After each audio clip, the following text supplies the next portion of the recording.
All right, today's topic is relationships, love, loyalty, and boundaries. Welcome to Shootin the Breeze. I'm your host, Queen Mouse, and today we're diving into a topic that touches every single one of us, relationships. We're talking love, loyalty, and those ever important boundaries. Um, Today I'm here with Big Pick, Baby Girl AD12, and It's Jesus G. Before we jump in, let's do a quick vibe check.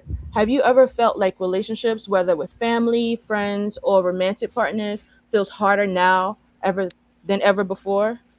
I hear often that in today's time, relationships are kind of more difficult than they have been in the past. And why does it seem like navigating connections in 2026 comes with a whole new set of challenges? So let's start off at that point. Mm, I think the world itself comes with challenges, so that along with relationships can complicate things. It's just a weird space that everybody's in. I think Right. uh, Okay. I think that the world today, people think that the world today is more what word am I looking for? I can't think of the word, but I think the world today is more passive. I think people think that it's not, but it's more passive. And what I mean by that is when you talk about relationships, um, romantic relationships, friendships, um, any type of relationship, anything like a work relationship, anything, you have Mm-hmm. more people today are more passive. Now, if you just pay attention to what goes on online, you would think that people are more um, immersed in each other and more aggressive and looking for stuff, looking for trouble or whatever engagement. Mm-hmm. That's not the truth. Online, it looks like that, and online, people are trolling or whatever. But the world we live in today, as far as the tech we deal with, and you know everything that of our everyday lives, it's more passive. Like if you're talking about romantic relationships, you actually had to meet a woman. If you're a man, you had to meet a woman. You had to ask her out. You had to ask her for her number. You had to call her. You had to. It's a lot you have to do. Now, a lot of people they're on these dating sites.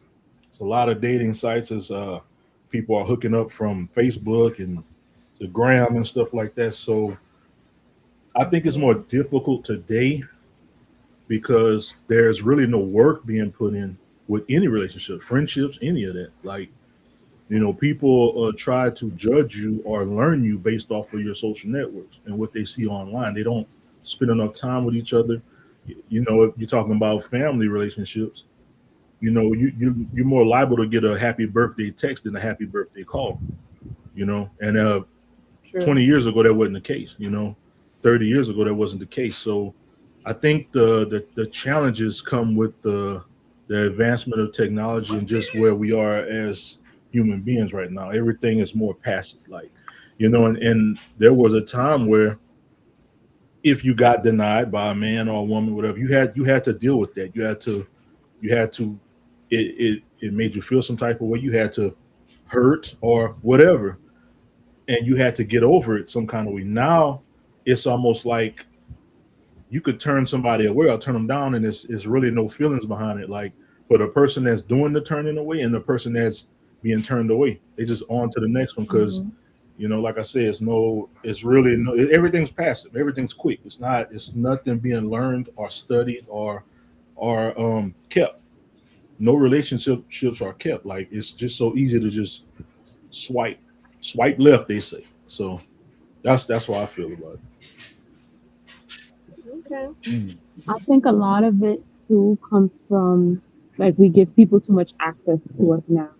I think because a lot of us are like this microwave generation. So because we have a lot of access to us, I mean, I feel like there's some benefits to it, and then a lot of it is a struggle because I feel like I have access to you. I want more out of you. I want to know, like more what's going on in your life. I want more control over you because I see more of what's going on, in your circle because of social media and things like that. So I feel like because of things like social, people feel like they should have more access to you. And sometimes I feel like that makes things a lot harder because in the past, if I want to just like go somebody, I could just totally just go somebody and just completely just cut them off. But now it makes it a lot harder because like you could try to go somebody, but then they make a fake page. And so now they're stalking you, they're looking into you, regardless. And it's really impossible to kind of try to get away from people to some extent now with the digital world. So in some ways, it makes relationships harder, even with, family members too, because people feel like they should be connected to you in ways where if you wanted to just ditch your family, you could just do that in such a clean way before. Like you move across the country, I don't have to deal with these people again. But now, like all of a sudden, a Facebook, request just comes up and it's like, oh, this person is looking for me, and then all of these other Mhm. situations are coming up and you're like, wow, I feel like now I have to kind of, ingratiate myself into this, situation. And you might sort of feel bad if I ignore this. And then, it's just this access thing is really what I feel like makes it harder, relationships in general now because of the digital space. Okay. That's actually the perfect segue for what I wanted to ask you guys next. My next question was, what are relationships today? Mm. Let's frame this conversation culturally. Are relationships becoming more transactional? It's a question that often comes up when we look at how social media shapes our interactions. We see curated lives, instant gratification, sometimes a blurring of lines between genuine connection and mere performance. That leads to a crucial point of access versus entitlement. Do people feel owed closeness just because they're in our lives, or is access something earned and maintained? I think relationships currently have a unrealistic competency just in regard to how people think a relationship should look like. So if you are on Instagram, wherever you go for social media, and you see Mm-hmm. certain things, you kind of set that as your own personal standard. And in a lot of cases, it's not attainable for a regular person to have such things like a whatever type of bag or, you know, going on trips every week and things like that. Like it's just, I feel like you have to kind of set the tone for yourself versus being a follower in a sense. Mm-hmm. I agree. I think there's a whole bunch of reference to what a relationship is supposed to look like. Mhm. Um, I don't think people know because they're not putting in their own, they're not putting their own sauce on what it should be. Like, that's basically what brings two people together, whether it's a friendship, romantic, um, associates at work, whatever. What brings people together is their interests, their shared interests. Mm-hmm. What keeps them together Yeah. is the relatability. So when you find someone that you relate to, um, you know, the the interests are the interests, but you could like something for a whole different reason that someone else likes it, right? Like y'all could both True. like Miami, but you like the beaches and that person like the food. You know what I'm saying? So the Mm-hmm. the relatability is what keeps you together. And I don't think people have that because you're in a space of social networking and tech where you can withdraw whenever you want. And a lot of people don't really connect when they have a disagreement.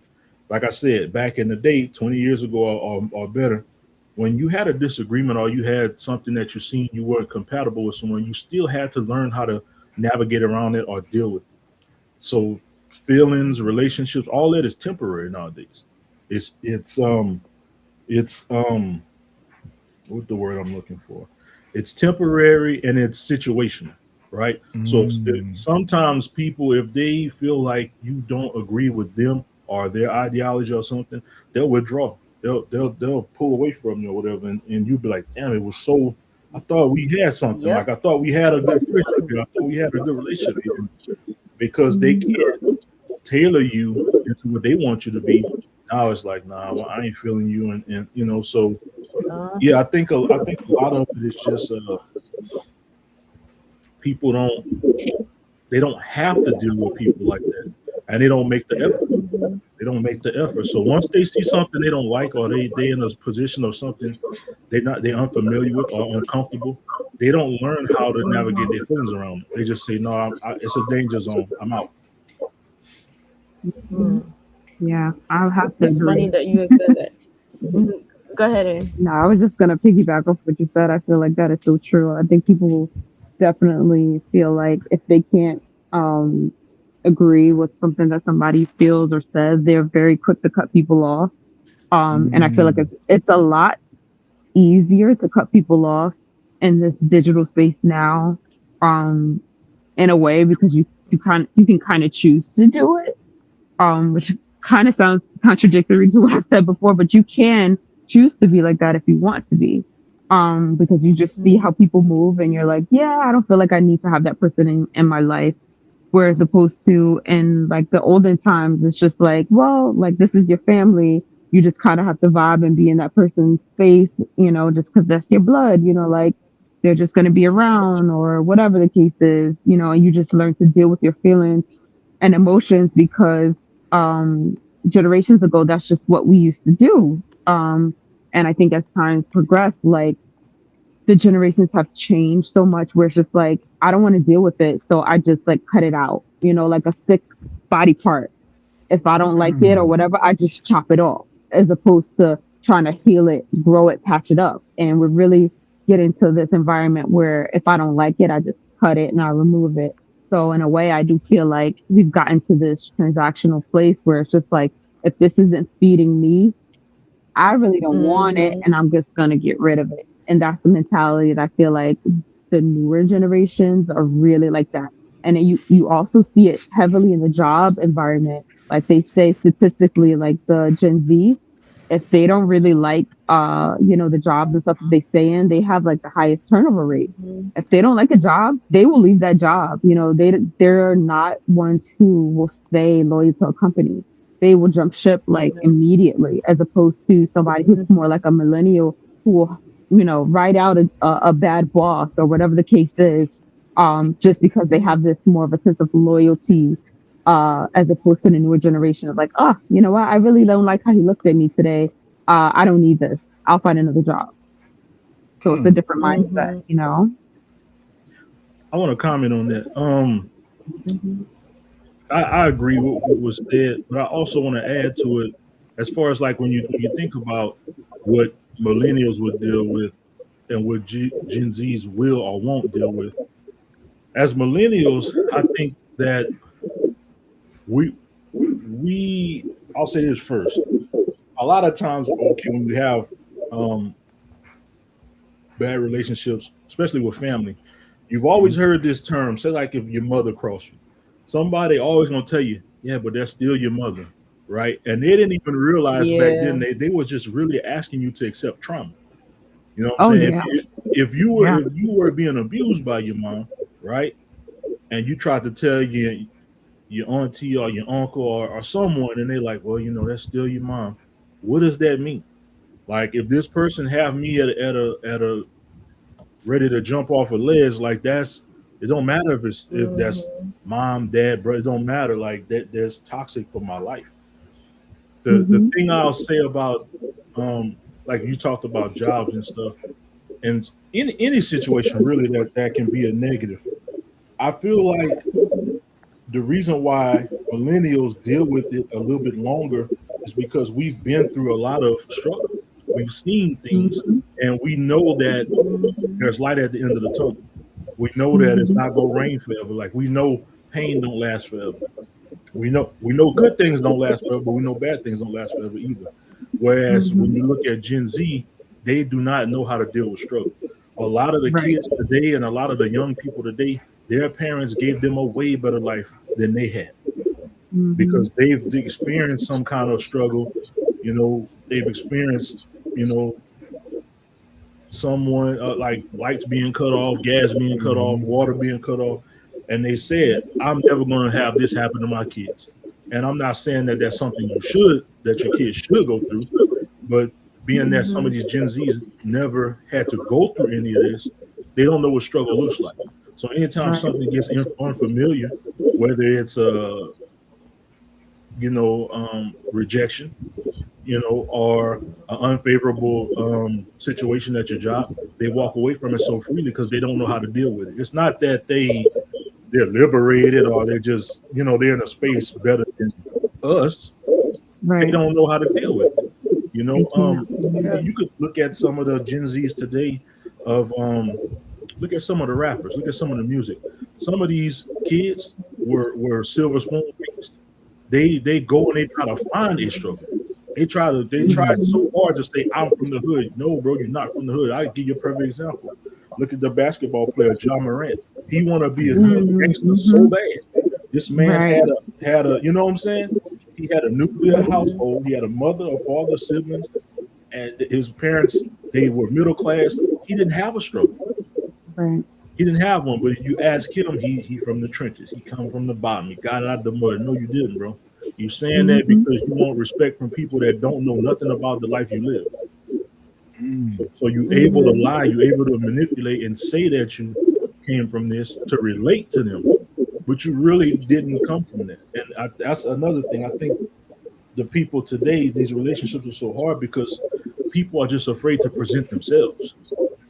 They feel Mhm. like they have to present something superficial. They do not want to present themselves. They Wearing a don't. They don't mask. think they wear a mask. Thank you. They wear a mask. They don't Mhm. feel like themselves are good enough, and that they don't realize how that could create a problem later on in the relationship or friendship or work relation or whatever, because Mhm. your first impression is the lasting impression. Right. So once you start to change or you can't hide who you really are. Like you can't. It's gonna come out. Mhm. Something gonna interfere with that relationship, gonna make you uncomfortable, and the real you gonna come out. Mhm. It ain't gonna take no alcohol, and the real you gonna come out. And Mm. I think that's how a lot of those relationships they end up failing. As Yeah. far as it being transactional, I'll say it's transactional in the sense of what can you do for me. Yeah. A lot of Mhm. people, man, they really want they latch on to people for their energy. They latch on to people for their good vibe. They latch on to people for Oh yeah. their kindness. Like they don't have no intentions of returning anything. So that's You the can Mhm. be transaction. you can Go be ahead. gaslit into receiving something, and then they say, "Well, I never asked you to do that." Right, right. They done everything Mhm. but solidly asked for it. They Hmm. gave the hints. Yeah. They gave you everything that led to you. Your good nature just saying, "Man, I'll help you out. Or Yep. I'll do something for you, or whatever." And then once they try to get something else, and you're like, "Man, I can't do it." Man, you gonna leave me hanging like that? Well, I did what I could do for you last time. Well, I didn't ask you for Hmm. that. Like that's how it Hmm. goes. So it's transactional in the sense of Mhm. um they're taking things from you that they really can't give back. You know what I'm saying? If you got to Yeah. think about if you ever been on the phone with your friend, your friend was going through something. Let's say your friend was suicidal and they were going through something, Mhm. and you stayed up all night talking to them, like just to get them back to level ground, like level headedness. Uh huh. And they'll say, "Man, how can I ever repay you?" They don't even realize you can't repay me. I could have been with my family, I could have been with my spouse, I could have been getting sleep, but I end up pouring into you. And what I gave you, you cannot give back to me. All you can do is return to me what I would need, when I need you. But what I actually Mhm. gave you, you can't return it to me. And that's what a lot of people don't understand. That's true. That leads perfectly into what I was going to say next, which is research shows that there has been a shift. I don't know if it's generationally or culturally, but we're seeing people cutting people off faster, sometime under the guise of protecting their peace.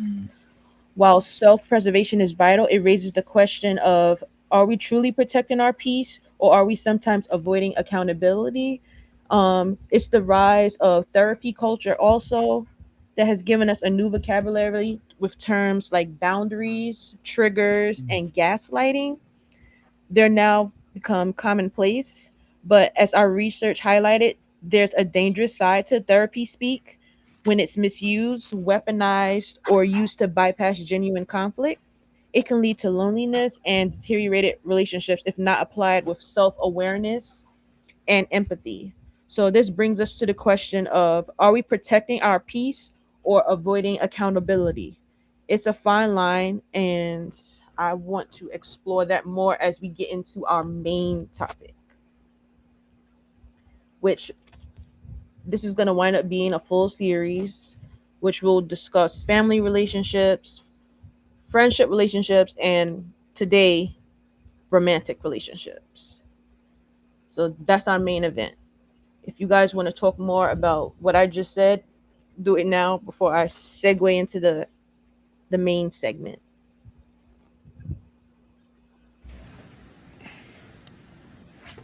You good? I could see it as someone in the chat, Slaughterboss said avoidance. I could see it as Oh, I sure, could see it boss. as avoidance. I mean, people, like I say, people today, they just don't have to deal with things. Like they're so passive. Like, I mean, and what I mean by that is important things. You know, Mm-hmm. people these are important things. Like if you have a disagreement with your friend, if you really Mm-hmm. call that person your friend, you have it. It's your responsibility to go to that person, say what you have to say, and let's work it out. I don't want to lose you as a friend. Let's work it out. But you have so many people Mm-hmm. today, they haven't been taught that skill.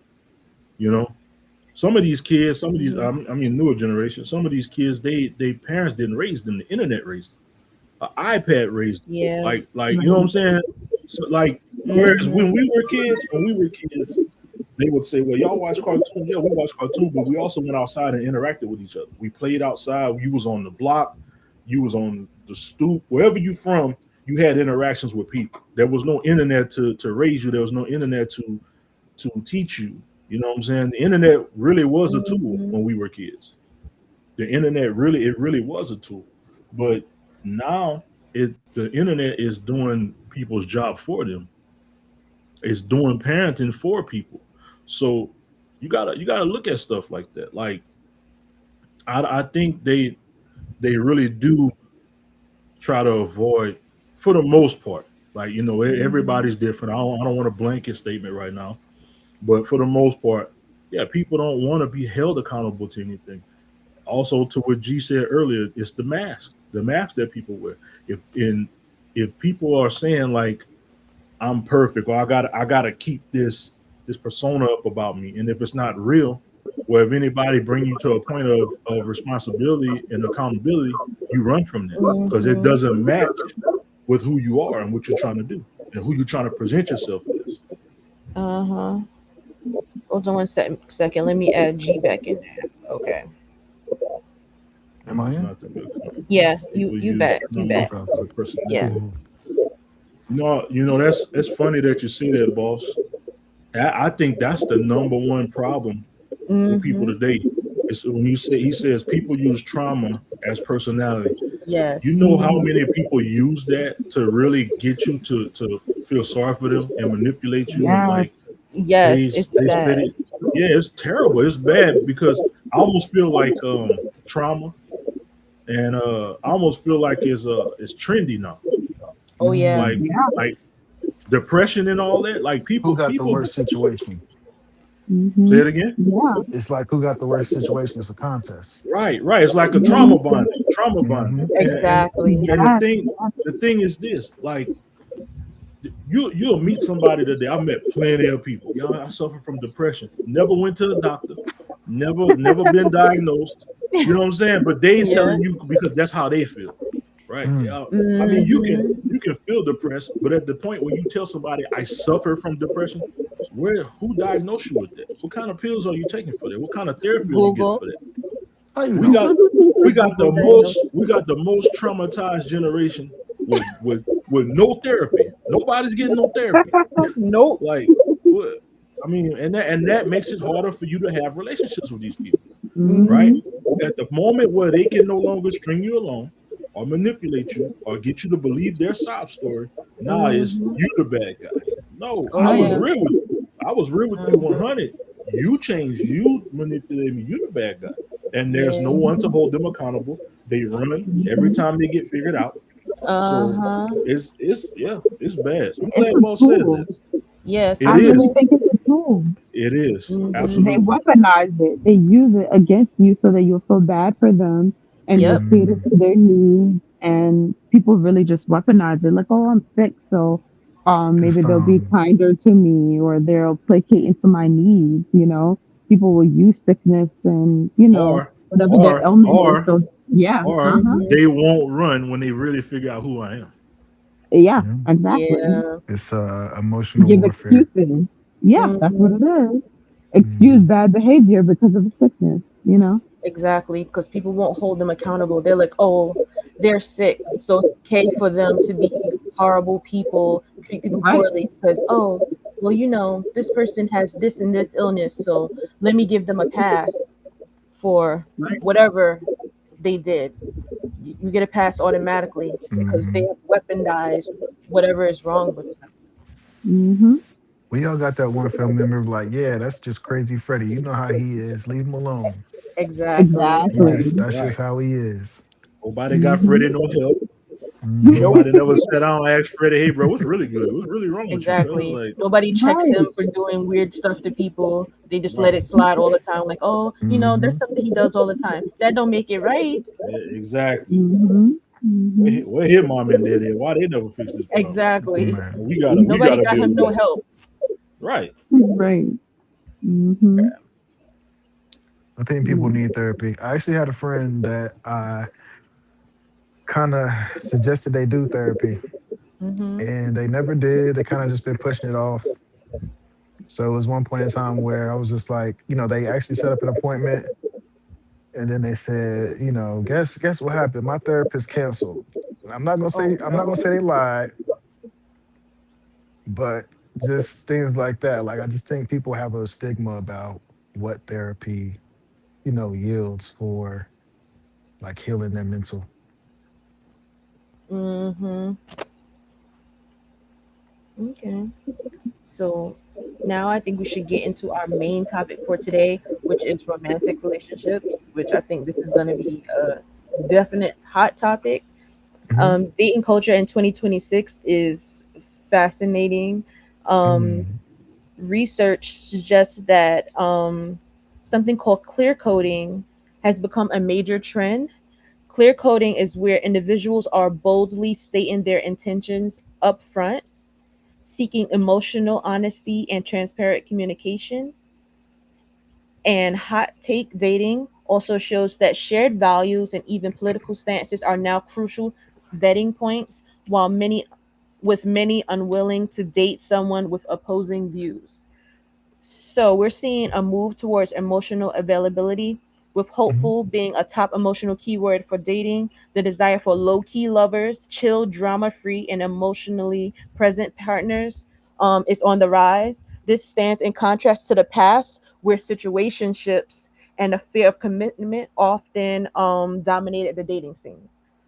So key angles that we want to consider today include the balance between having high standards and unrealistic expectations, and the evolving nature of gender roles in modern relationships. Communication, as always, remains paramount, but now with the emphasis on authenticity over playing games. So let's get into some hot topics. Are people I scared of commitment, or are they just picky? I think it could be a combination of different things. Like not to say that somebody could be hung up on a past relationship, but if you get into a mindset of comparing it to a different person or a past experience, you'll Mhm. never be fully fulfilled in what you go into, looking forward. Hmm. Okay.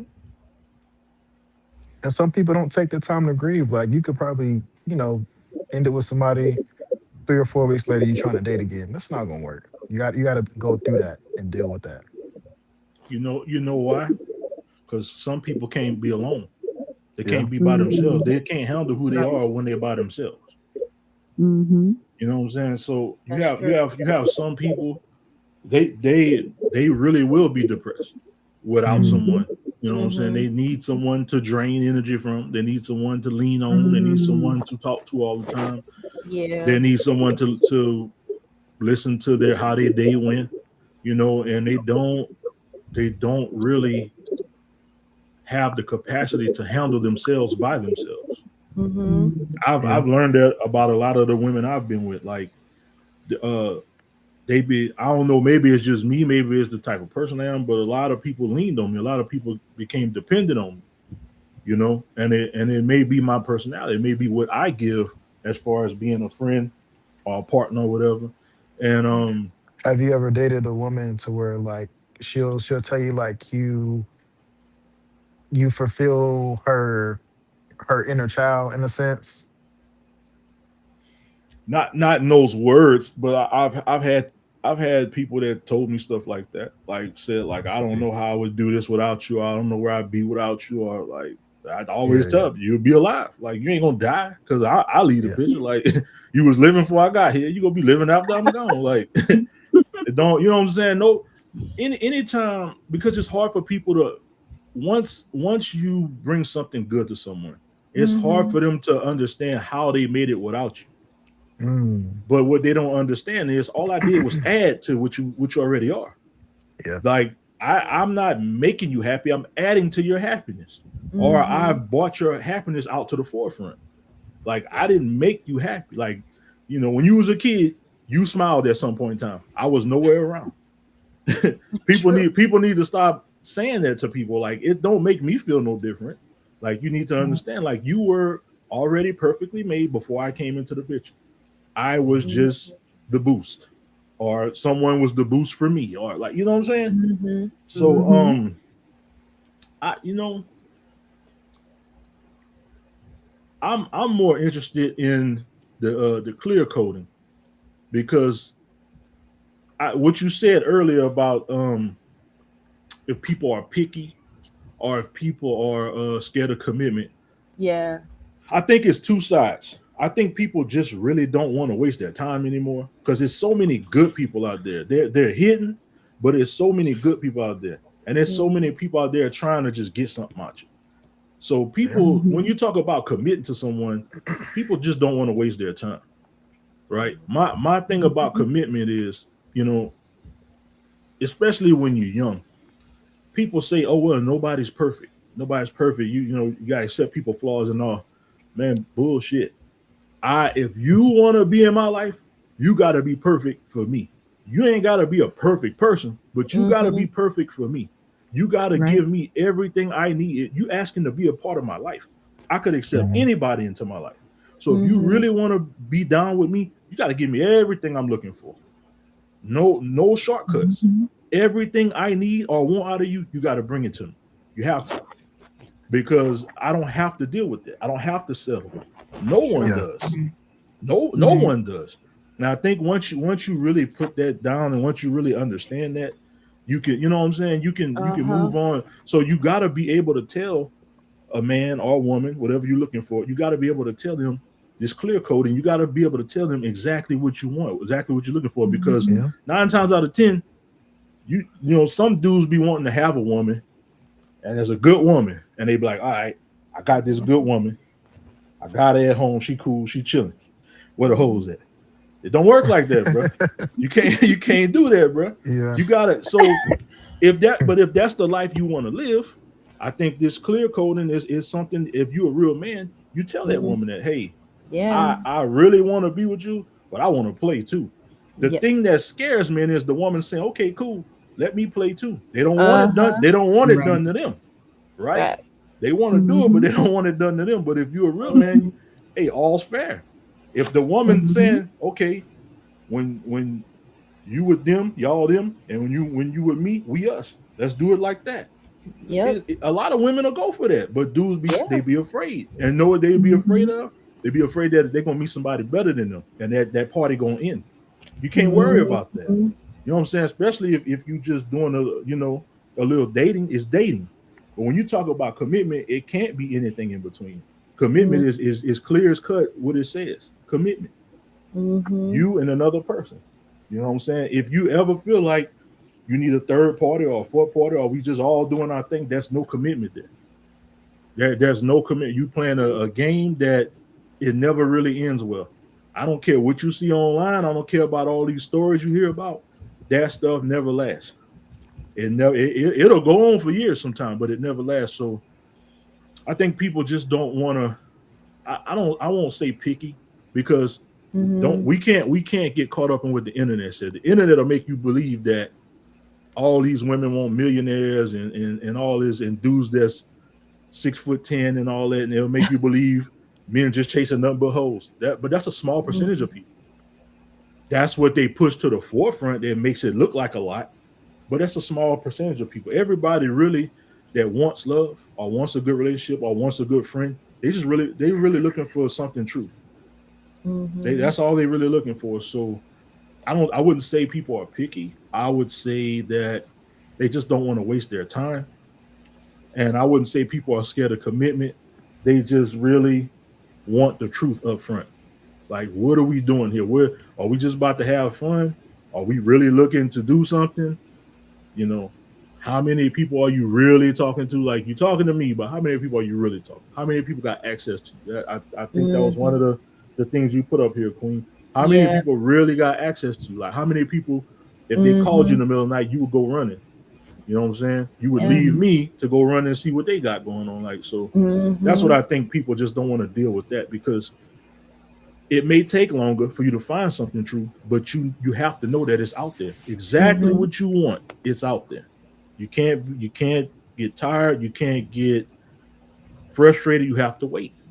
And Mm. you have to just continue being who you need to be, and that person will find you. Right. I Agreed. completely agree. I think people are at this point at a mindset of I don't want to just deal with games, like people are just tired of, the runaround. And so they just want clear expectations. Like, what am I really getting into? Because I think, especially after the pandemic, I think people realize how much more precious life is. So, Mm. really really want to waste my time with just anybody because I see how precious time is. I've seen a lot of Mm. trauma happen to a lot of people. So if I'm going to actually invest my time in somebody, I want, it to be into somebody who actually really cares about me. I want to be building towards something important, special, something that's actually going to last, not something where I'm actually just wasting my time for you to just hop to somebody else. Mm. So I think a lot of it has just been a mindset change, especially post pandemic relationships. I feel like is really just everybody looking at everything with a different lens because of the group trauma that we all kind of just went through and really just seeing how important and precious life is. So it's like I don't think people are being picky. It's really just like I want to know what I'm getting into ahead of it.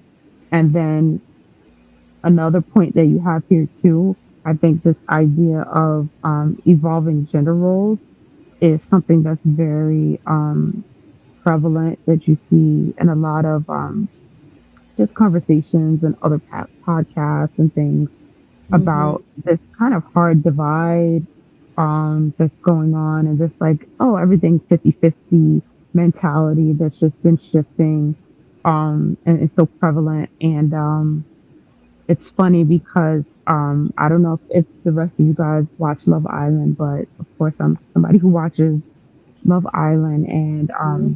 this whole chivalry is dead sort of concept is something that came up in one of the episodes. And there's a couple.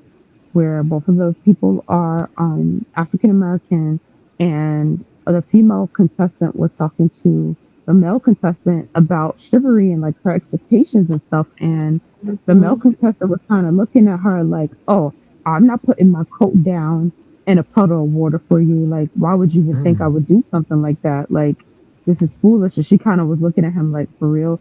And he was just like, "Well, I'll probably just pull out the chair for you because, like that's something decent that like a guy would do. I'll walk on the outside of the street or whatever for you because like that's just basic, but like I'm not doing too much for you."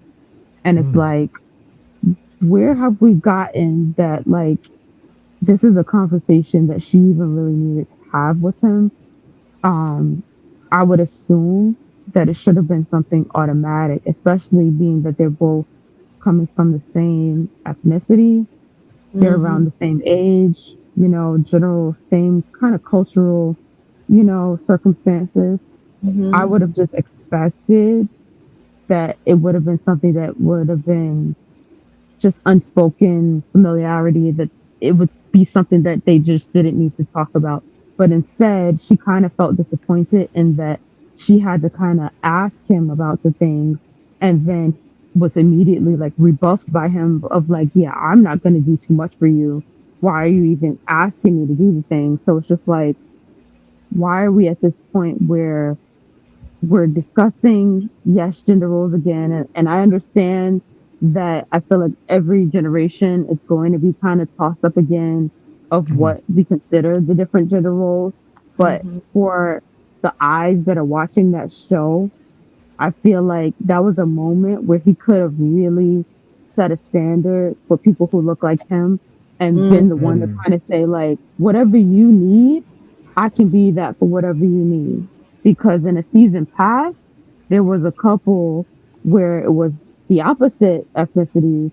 And I can tell you that that person went over and above to be helpful to the other person.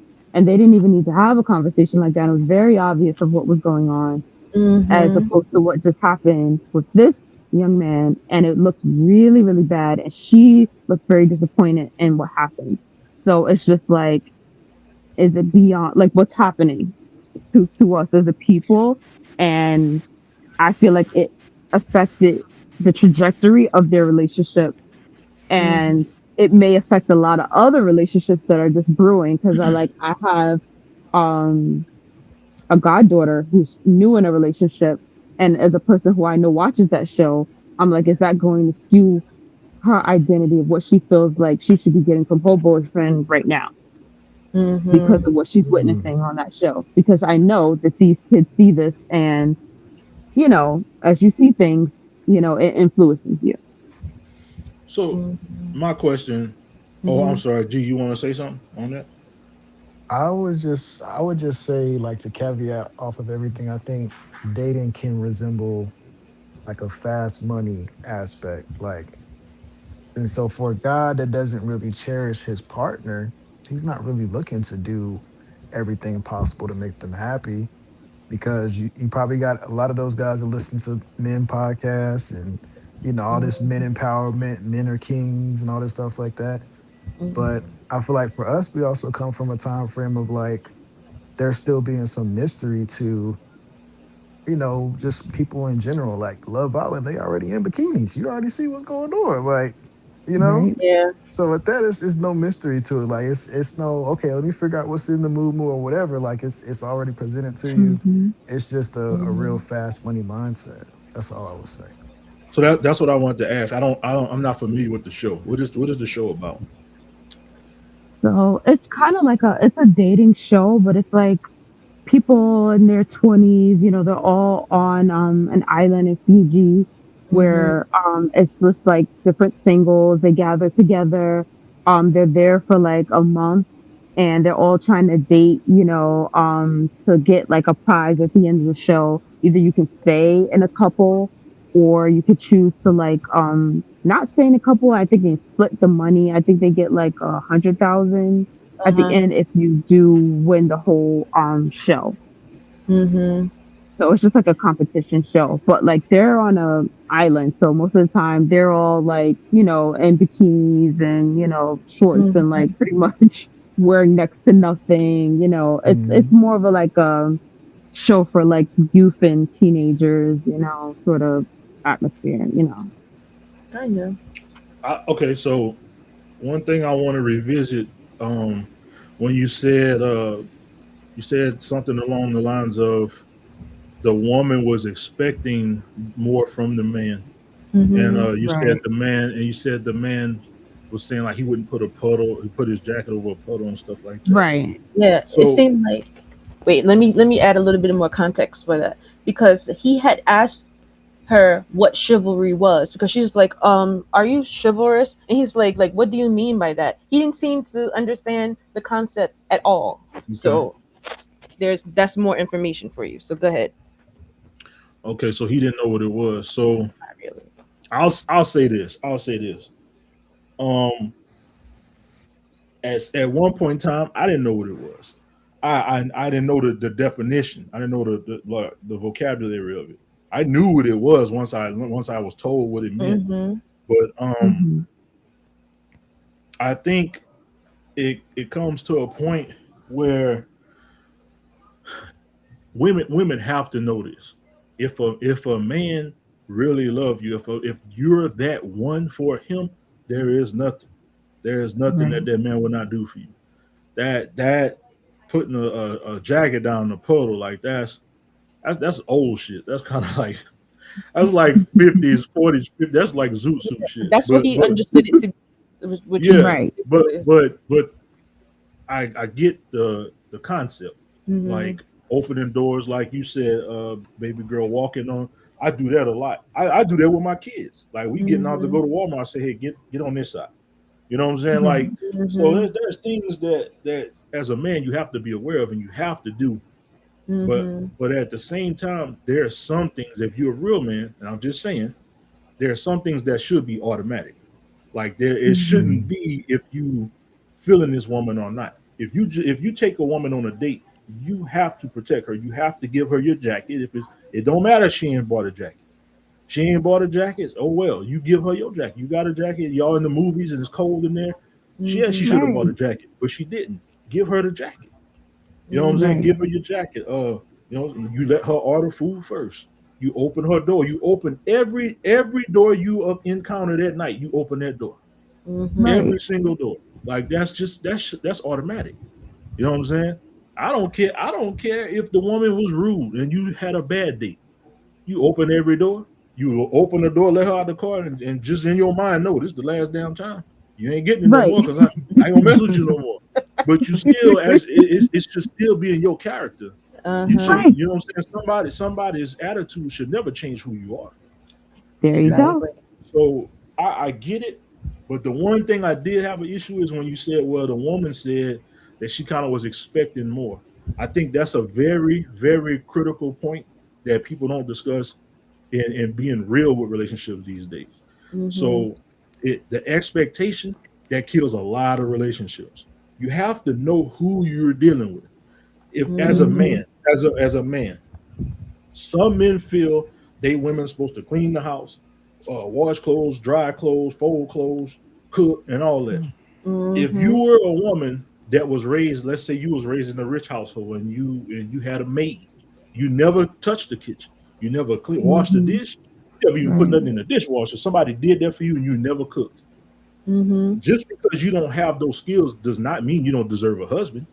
But if that man expected you to act in that behavior around the house, it would be up for conversation for you to tell that man, hey, I never cooked. You know, my mom and Right. dad millionaires and this and that. And at Mm-hmm. that point, he gonna say, I love you and I'm interested in you more than your ability. You know what I'm saying? So Hmm. expectations is you gotta be careful with that because you still got these men that feel like women's supposed to be in the kitchen barefoot and pregnant, and you still got these Hmm. women that feel like men's supposed to carry them over the threshold or whatever. And I get it. I'm not saying that anybody shouldn't have the expectations met, but that's why you date. You learn who Right. you got. Like That's why and she was asking because she wanted right, to find out. where his Mhm. mindset was, because that's like the format of the show pretty much. What they do, because I neglected to add this, what they do is they are allowed to pull all the contestants for chat, is what they call it. So you get like a 5 minute chatter, let's say, with each of the contestants that are in the house that they live. They live in a shared environment. And so she pulled him for a chat. So she was running through like a gamut of, questions. And that's just one of the ones that she had, posed to Okay. him to try to get Mhm. some information about who he is. Cause I think he's from California. She's Mhm. from, I believe, Georgia. So she's Okay. Uh-huh. trying to get a sense Mm. of, his background, all that Yeah. type of stuff. How he was raised and how things done where he come from. Right, Mhm. exactly. Right. Give you some Okay. more color Yeah. to it. Yeah. Because that's that. Okay. See, now that makes sense because chivalry in California and chivalry in Georgia is different. Mhm. Exactly. So, Chivalry in New York and chivalry in right, Texas is different. right. You know what I'm saying? So Hmm. that makes sense. But also, when you are dating and you in the date culture, when you are dating and you learning someone, because I think a lot of people hook up real fast. Slow Mhm. down on the hooking up and start asking people questions that make sense. Start asking There them you long go. term questions. Start seeing Mhm. Hmm. like what I'm saying. Hey, this is a fair question to ask. Hey man, we married. We've been married 10 years. You fall sick, and the doctor said we can fight for your life or we can pull a plug. What would you want me to do? Oh my goodness. Oh, What a that's a great question. question. Okay, Mhm. if I gotta pull a plug and okay, now your will has come up and your Mhm. kids coming around and they want some money and you don't have them in there and I can give them money. What you want me to do? Like those Mhm. Right. those are what I'm saying. Hey, your sister, she may be off. She may have special needs, whatever, and you've been taking care of her. Now you're not here no more. Do you want her to come with me? You want me to give her to your brother? Like what? These are, what I'm saying, Mhm. that comes down the line. But you want to know what kind of mentality you're dealing with a person And I because love the Mhm. that you're saying that. But fortunately, is that when you do go to ask men those questions, they feel like they're being interrogated, unfortunately. Like you are they Mm. really yes feel pressed about yes. it. I we, So, hey, I what mean, did it red say? flags, but it's what it is. Clear coding. Mhm. If you serious about someone, yeah. If hey, as a woman, you need to know if your man is a mama's boy because now he Oh gonna put Right, yeah. you and his mama at odds. Oh man, I Yup. right, can't disrespect my mama. I can't go against my mama. No, right. Uh-huh. you don't. Red When you flags. come with me, your mama is second now. I'm not being rude. This is facts. Your mama Right, gotta take the back seat. And some right. dudes that have been raised by single mother, you already know how it is. Oh Mhm. Hmm. no, man, my mama. What's gonna happen? You as a man, hey man, my mama's sick. She need to come stay with us. Can she stay? You need to know what kind of woman you got. Cause what did she say? Nah, me and your mama don't get along. She can't come in. She gonna try to tell me how to run this house and raise these kids and these Mhm. like I'm gonna say it like this. Look, I'm 43 years old. I ain't got time for it. If I'm asking these kind of questions and you feel like you being interrogated, you don't want to answer them, you're not the person for me. Because Right, we can hash this out right now. We can come to an understanding right now, Mhm. right? Before hmm, we jump in the bed and get bit, before you feel like you gave me too much and I wasted my time. He ain't really the person. Well, if you'd answered the questions I tried to, if you wouldn't have felt interrogated, we wouldn't went this Mhm. far. You know what I'm Nine saying? times That out of hmm, 10, the interrogation is going to come from not having the answer. Well, feeling right. interrogated. Right, but you Hmm. need that answer. Both people need don't just let me interrogate you, interrogate me, ask me something.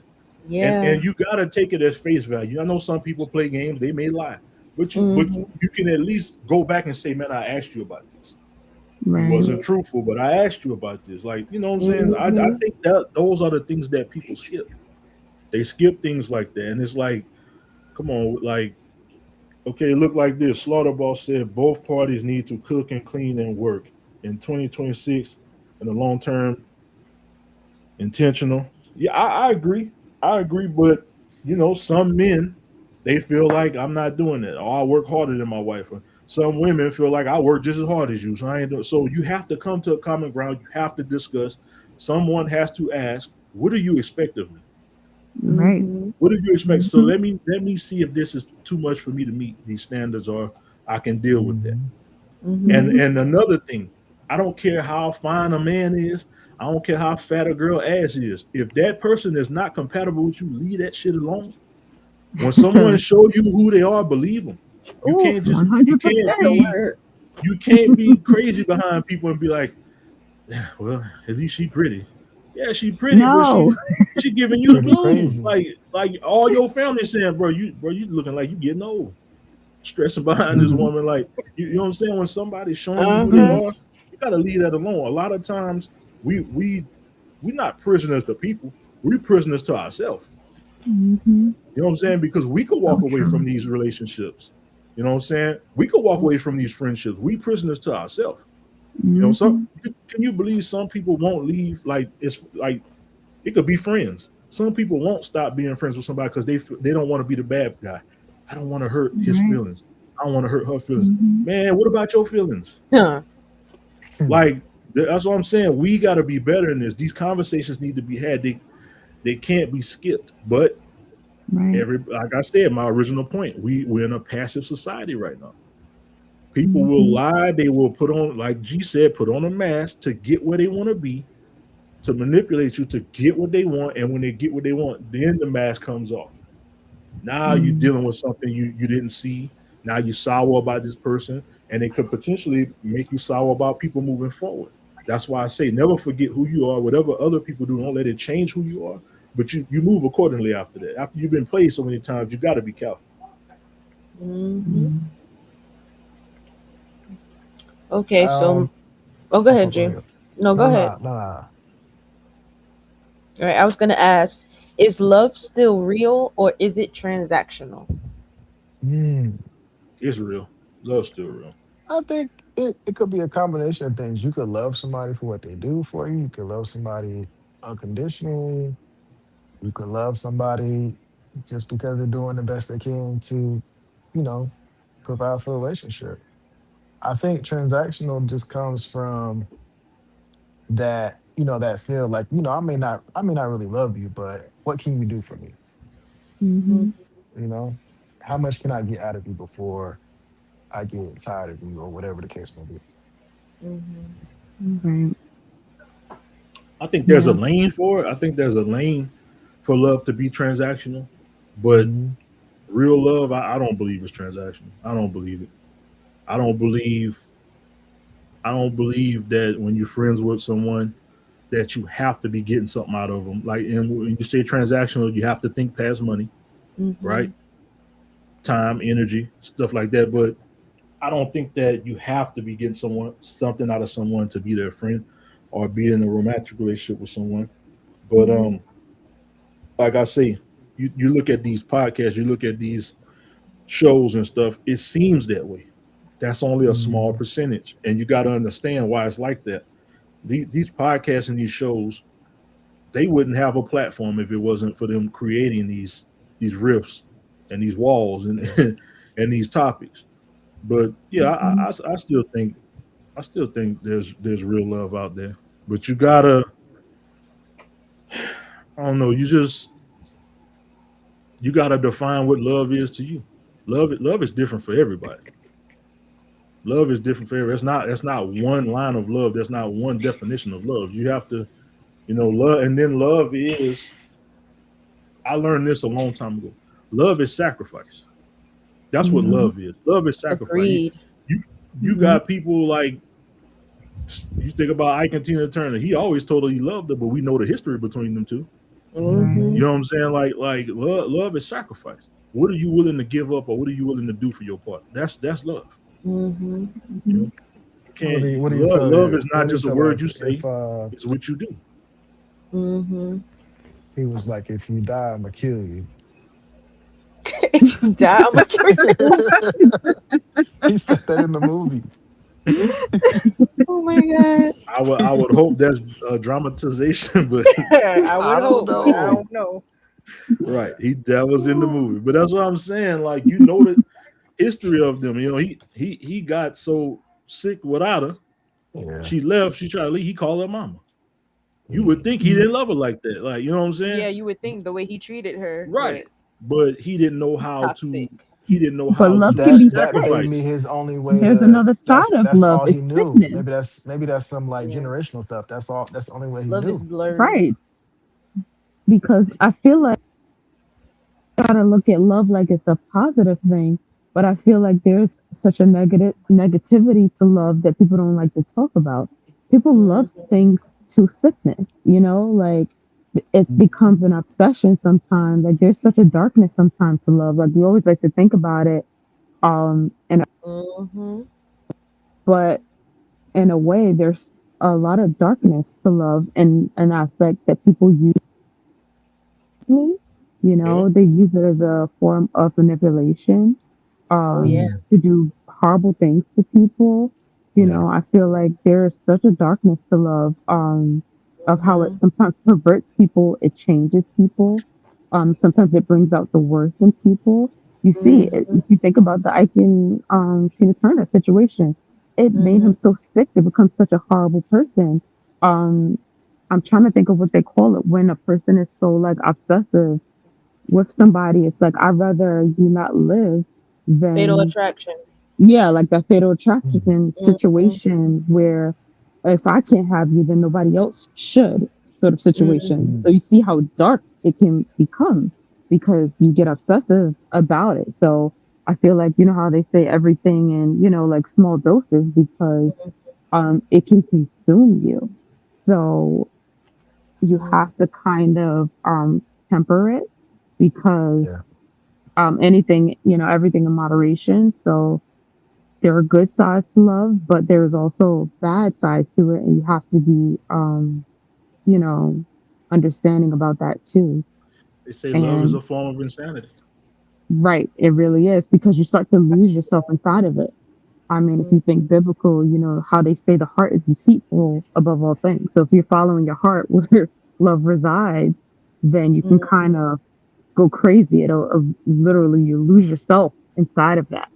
So you have to be cautious and careful if you let that consume you.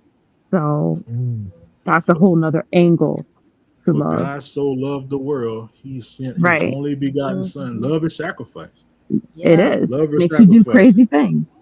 Men Hmm. and women love different. You're right, Slaw Yeah. Boss. And the thing is, a lot of times, not I don't want to blanket it, but a lot of times men love women based on what they do. You know, mm, when men see women in a Mm-hmm. certain capacity, they love they start to fall in love with them and love them for what they do. Women fall in love with men or love men based on how they make them feel. Women are slightly more Agreed. emotional than men. So once a man make a woman experience all kind of emotions, that's what she loves. That's what she loves about him. Like Mm-hmm. I've had a lot of women tell me this. Like when they say a woman is getting bored, what they really saying is a woman it's not getting all of her emotions off with that one man. So that's Mm-hmm. why women, when they keep a lot of men, they keep the guy that make them laugh. They keep the guy that with the good sex. They keep the guy that listens. They keep the guy that bring them to eat food, or you know what I'm saying. They Mm-hmm. keep the guy that's just a real friend, like just really friends. Like you call it friends on whatever, Mm-hmm. but they just really good friends. So it's different emotions. It's all different emotions in that. You know, men not gonna have women based on the emotions that they make. Men ain't trying to get in no emotions. They because men don't mm, know how to control their emotions. This is how you get men that end up putting their hands on women. This is how you get oh, men that end up cheating on women. This is how you get Mm-hmm. men that end up not taking care of their children. They when they get emotional, it gets crazy. You know, cheating Mm-hmm. me? and a lot of men that have been raised by women, they get real catty. They get Mm, real like go Oh back yeah. and forth Mm-hmm. and argue and like whereas a lot of Mm-hmm. the men that I grew up with and I was raised around my uncles, my grandpa, they never argue with women. My grandma used to give my papa the business. He would never argue with her. He like she would be talking so much shit to him, and when he got tired of hearing it, he just looked at her, he said, "All right, now she shut up." That was just how it was. She got to talk all day, and when he got tired, he be like, "All right, now," and that's the end of it. They never got violent, but she just knew her role and she knew her limit. She like, "I'm gonna Mm-hmm. talk shit until he say something. When he say something, I'm gonna leave it alone." But that was their relationship. That's just how they did. mm, But you got men nowadays, they don't know how to be in that presence of a man. A Mhm. woman says something, they feel like they gotta say something back. Like, no, Oh bro, yeah. Mhm. like let her talk, bro. Let her like she got some emotion she getting out. Let her do her thing, and then Mhm. you say, all right, now. If you're hungry, say that. Like we ain't gotta go in these circles. Like you know what I'm saying. So Yeah. I I just think men they're not trying to be in the emotions like that. And if a woman can respect that, they'll be okay. They can do their thing. It'll last. But a man, you have to be that person. You have to be able to make a woman happy. You have to get on her nerves sometime. You have to Yeah. make her mad sometime and hurry up and make up with her and bring her flowers and like you have to get those emotions out. You know what I'm saying? Yeah. It's not something that some men are willing to do. I get that. And there's Mhm. women out there that don't have that threshold. But Mm. again, you have to find out who you're dealing with. If you want to avoid all that, you have to find out who you're dealing with. Yeah. Dade said real love isn't always reciprocal. When you want or expect something for the love you give, you make love transactional. I agree with that. I agree Mm. with that. Mhm. You gotta Mhm. keep the Some balance with people the love give and take. differently. Go ahead, G. I was saying you just gotta keep the balance with the give and take. So Mhm. Mhm. Different people have different love languages. And I think once you know your love language and once you know your partner's love language, I think that kind of helps with some yeah. conflicts. Mm-hmm. So, if you like words of affirmation and he likes physical touch. So, even if you don't like physical touch, sometimes you just gotta, it's about compromise, love, truly. Hmm. Sometimes, yeah, Sacrifice. it's a give and take. So if he like physical touch, sometimes you just gotta rub on his head. If that's just what he likes. Sacrifice. Yeah, it's a really Sacrifice. a give and take. Some there's gonna be some things that bothers you, but it makes him happy. So you do that sometimes, and he does the same thing, vice versa. You have to balance and flirt that line sometimes. Men, y'all gotta Mhm. watch. You gotta watch them alien men movies. You gotta watch them Lifetime movies. The women be watching Lifetime all day. So I don't, you know why men don't like to watch that movie? Because they start getting invested in them. They know if they sit Yes. down Mhm. and watch it, then they be stuck. The young and the Be restless. watching it all day. Yes. Hmm. They be stuck. They be like, Exactly. man, I ain't want to watch this shit all day. Yeah, you did. Sit down. The He movies be right. good though, man. It do be good. The movie be having some storylines, boy. It's always Christmas time, and somebody coming in from out of town, and they was high school sweethearts, like Man, something listen. crazy. I seen one, bro. One of the best ones I ever seen. This lady was it was a true story too. She was her daughter was at school. They moved and they got to a new school, and her daughter was like popular, starting to get popular. So she started texting people from her daughter phone, and she was like creating enemies for her daughter. Like she was Mm. acting like her daughter, and then when it was time for her daughter to go to school, she kept giving her some kind of stuff that was making her sick. So she couldn't go to Oh, school, and What? yeah, it's a true story. Like they was the lady was on Facebook, like I think I know like what you're talking about. yeah, because like her daughter be on the phone talking, and she would listen, and she would hear her daughter like gossiping. So then she would Mm-hmm. get on her daughter Facebook and post all the stuff on Facebook, and she go to school. What? They want to fight. She be like, I ain't tell nobody. Like it was good, man. Her mama ended up going to jail for that's Mm. cyberbullying and stuff. That's crazy. Now, if somebody would just explain that movie to me, I would have never sit down and watch that shit. But just sitting there, once I watched the first 10 minutes, I was hooked. I was done. But mm. it's sacrifice though. You gotta be into Mm-hmm. what your partner into. You gotta give that time. Like that's just what it is. Like a lot of people don't want to compromise. They think it's my way or the highway, Mhm. and Yep. you're gonna lose your person like that. Mhm. Mm-hmm. Definitely agree with that. So my next question is, do people want relationships or just the benefits? I think a lot of it comes from thinking what you want and knowing what you want, and that being two different things. Because you can go into it with an expectation, but a lot of times, if it's not brought to you in that certain way, you reject opportunities for a long lasting relationship. So let's say you got a particular list of things like you only date a dude with they can't have no more than 2 kids, but this dude got 3 kids, but everything else falls into place. So you automatically just cross him off the list. That's a no brainer. That's just something you're not gonna do. Mhm. Or maybe the guy's too shy. He got a house, he making 6 figures, but he just too shy for you.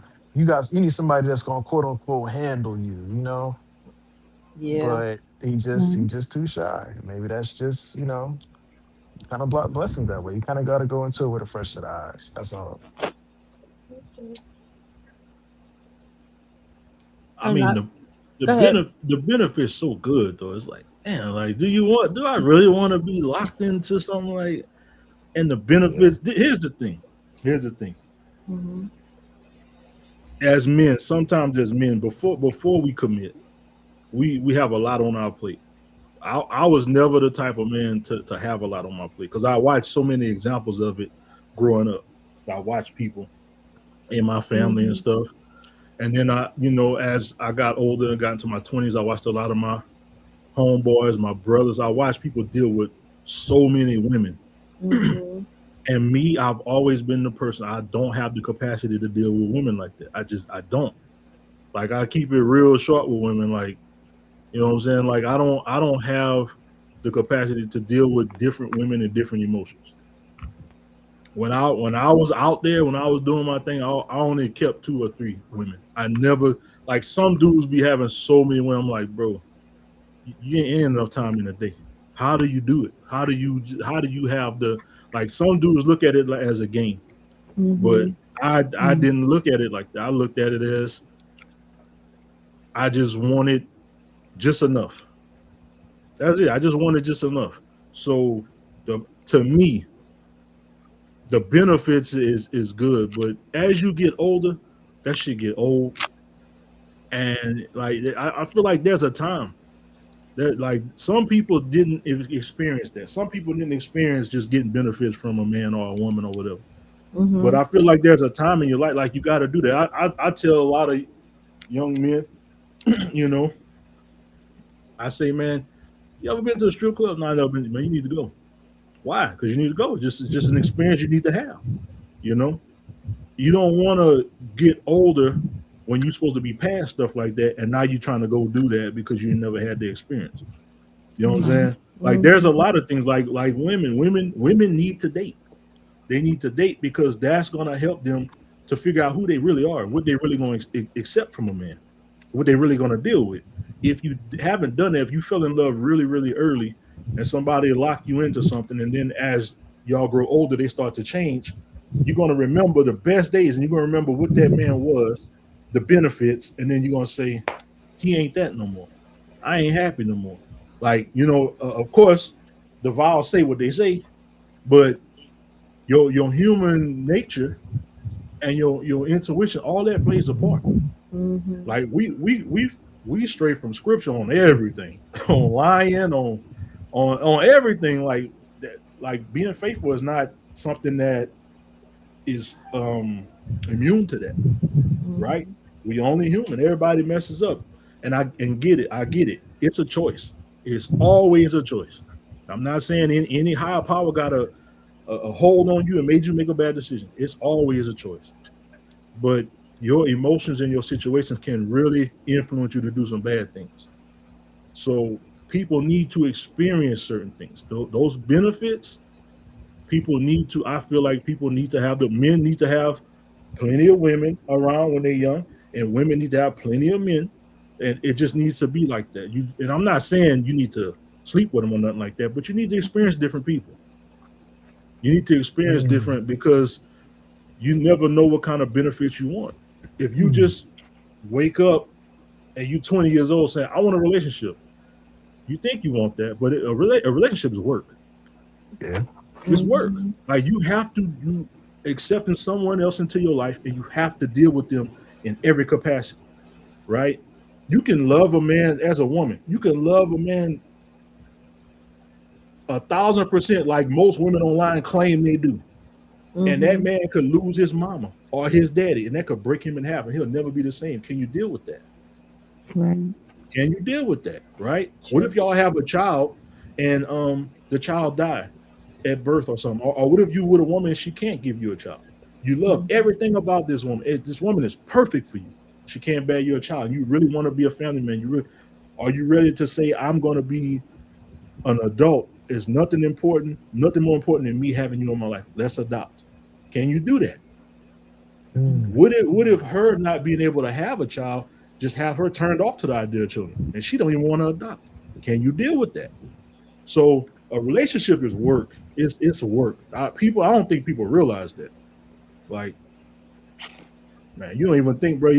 Men thinks the world of women, man. You don't even know how this woman shit smell. She might blow the bathroom up. You might be like, hell no, this ain't. I ain't expect it. I didn't know something like that come out of you. These is real life things. Relationships all work. They all work. And Mhm. when you put it on the scale, benefits, relationship benefits. When you're younger, the benefits outweigh. They outweigh, and a lot of people do want that. But like I said, as you get older, you get worn down. You get tired of learning people. You get tired of the carousel of dating and just learning people. And now you're like, you know what? I need to, like Bobby Womack say, while you still got some weight on you, find you someone that means something good. That's it. That's it. That's all you want to do. So I've earlier in my life, I was in a committed relationship, right? I was in it, and I should have been finding out who I really was. So I ended up Mhm. playing, wasting somebody's time and playing on somebody's time. And I'm not proud of that, but I'm not ashamed to admit it. So the benefits was more important to me at that time. Now my relationship is more important. Nothing is more important than my relationship. So Mhm. I think with age and maturity, you kind of tilt the scales a little bit. Okay. Mm. I think finding out more is really important and what your own needs are is crucial to really figuring out and finding out the answer there. Mhm. Mm. Point two is um I feel like Christian counseling is really imperative to relationships and then marriage in general because I feel Yeah. like that is really what helps a lot of people from either it's saving them from getting into really bad marriages or it's really just exposing um difficult situations that might have come up later on for people and they Mhm. can see, clear deal breakers Mm. or it's just helpful to have somebody that's outside of your situation kind of Yeah. pouring into you guys to see because sometimes when you're in the midst of a situation it's hard for you to kind of separate yourself and see what the red flags are, see the situations because a lot of times you're just kind of like coasting in the situation and everything is sunshine and roses for you because I like this person. So I'm having this willful blindness sort of situation. So I'm not always going to see Oh. the immediate red flags because I like this person. So I'm ignoring that they have this flaw because that's just how the brain rewires situations. So it Mm. caters the thinking about a thing Mhm. and it sort of perverts reality for you and makes you think that things are better than what they are because the brain is tricky like that.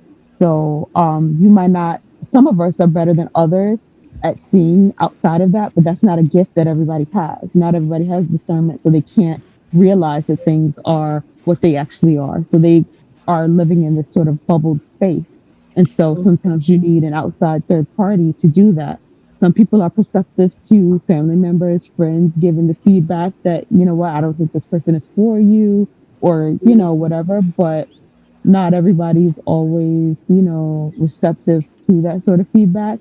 So Yeah. things like Christian counseling and stuff sometimes is helpful for you to Yeah. have a third party person pouring into you to be like, ask the provoking questions, like what are really the deal breakers that before you sign on a dotted line and agree to spend your life, with this person, say, said situation comes up, how would you have a gut reaction to, XYZ situation? Like you brought up, like death of a child. What's your natural reaction to, this thing? And then you really see, well, you know what?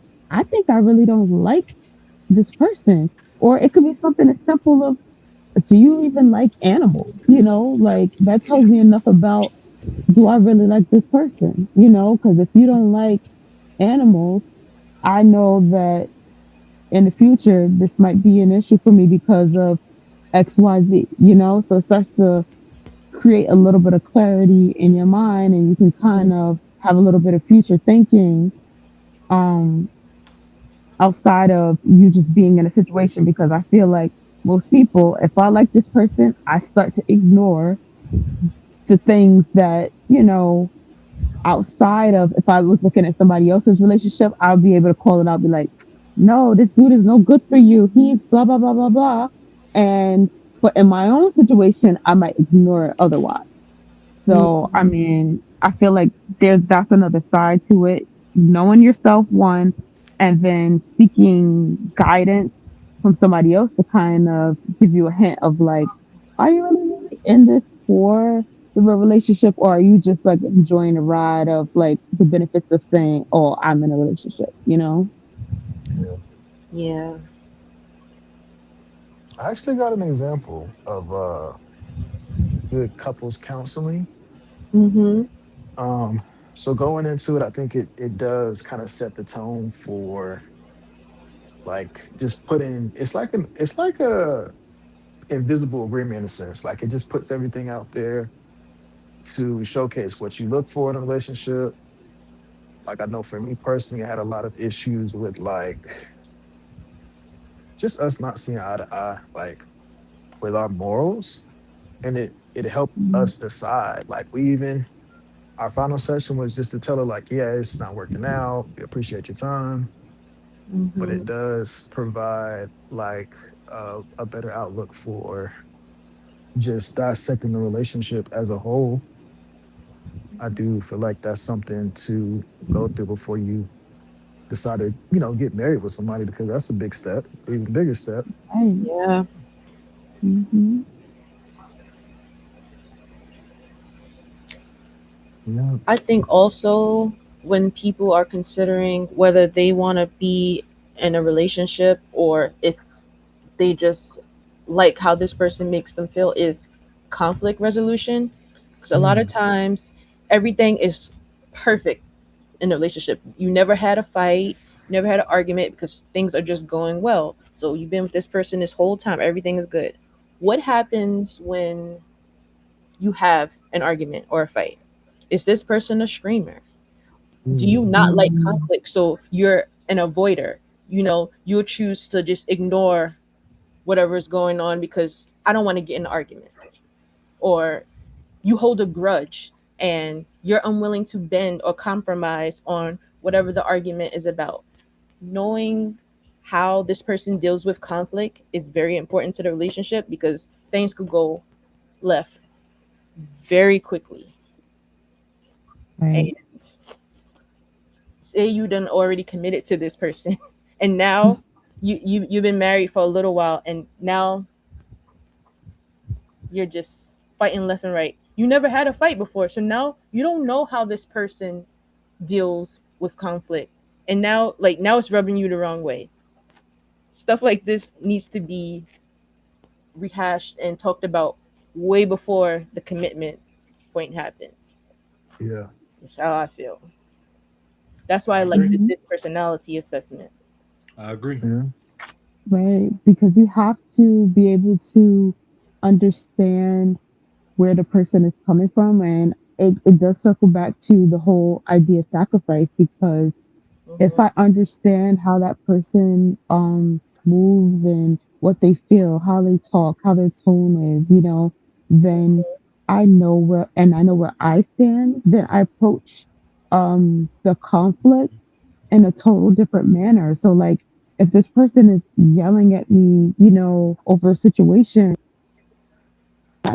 automatically um give them back that same energy, because I know that, it's like pouring fuel on a fire, like I'm not going to do that. I might come back to them in a soft tone to just diffuse the Yeah. situation, as opposed to just adding to it. I will do something else. So it's about, better equipping yourself once you have the knowledge that you need to about how to operate in the situation. So it really could change the trajectory of the relationship once you feel better equipped about is how they respond, how they move. So I feel like it's really also really understanding yourself, Yeah. your partner is, and what their needs are too when it comes to that sacrifice. Because you got to be willing. If I know that they fall in a different part of the chart, I got to be willing to be like, I'm gonna take a step back. I don't got to win this argument right now. It's okay if they feel like they're winning, and just Hmm. cater to that person's needs in the moment, and be able to just squash this so that we can keep this moving, because I do actually love and care this person, and I don't want this to be the end of this unless I'm trying to end it. Mm-hmm. Or this person does not like to argue at all. They don't like to talk about problems. They prefer to act like it's not happening. So Mm. maybe this person likes to, I don't know, do whatever. They like to go to the movies, or they like um words of affirmation. So maybe you can spin it in a way that flows with what they like, so you'll still get your problem solved, but it won't be avoided completely, because Right, the problem will still be there if it gets avoided completely. But if you can finesse it in a way that benefits both parties, it's 1,000% better, because Yeah. stuff will fester if you just ignore it. It's not going to just one day just disappear because, you know what, I don't feel like being bothered with this.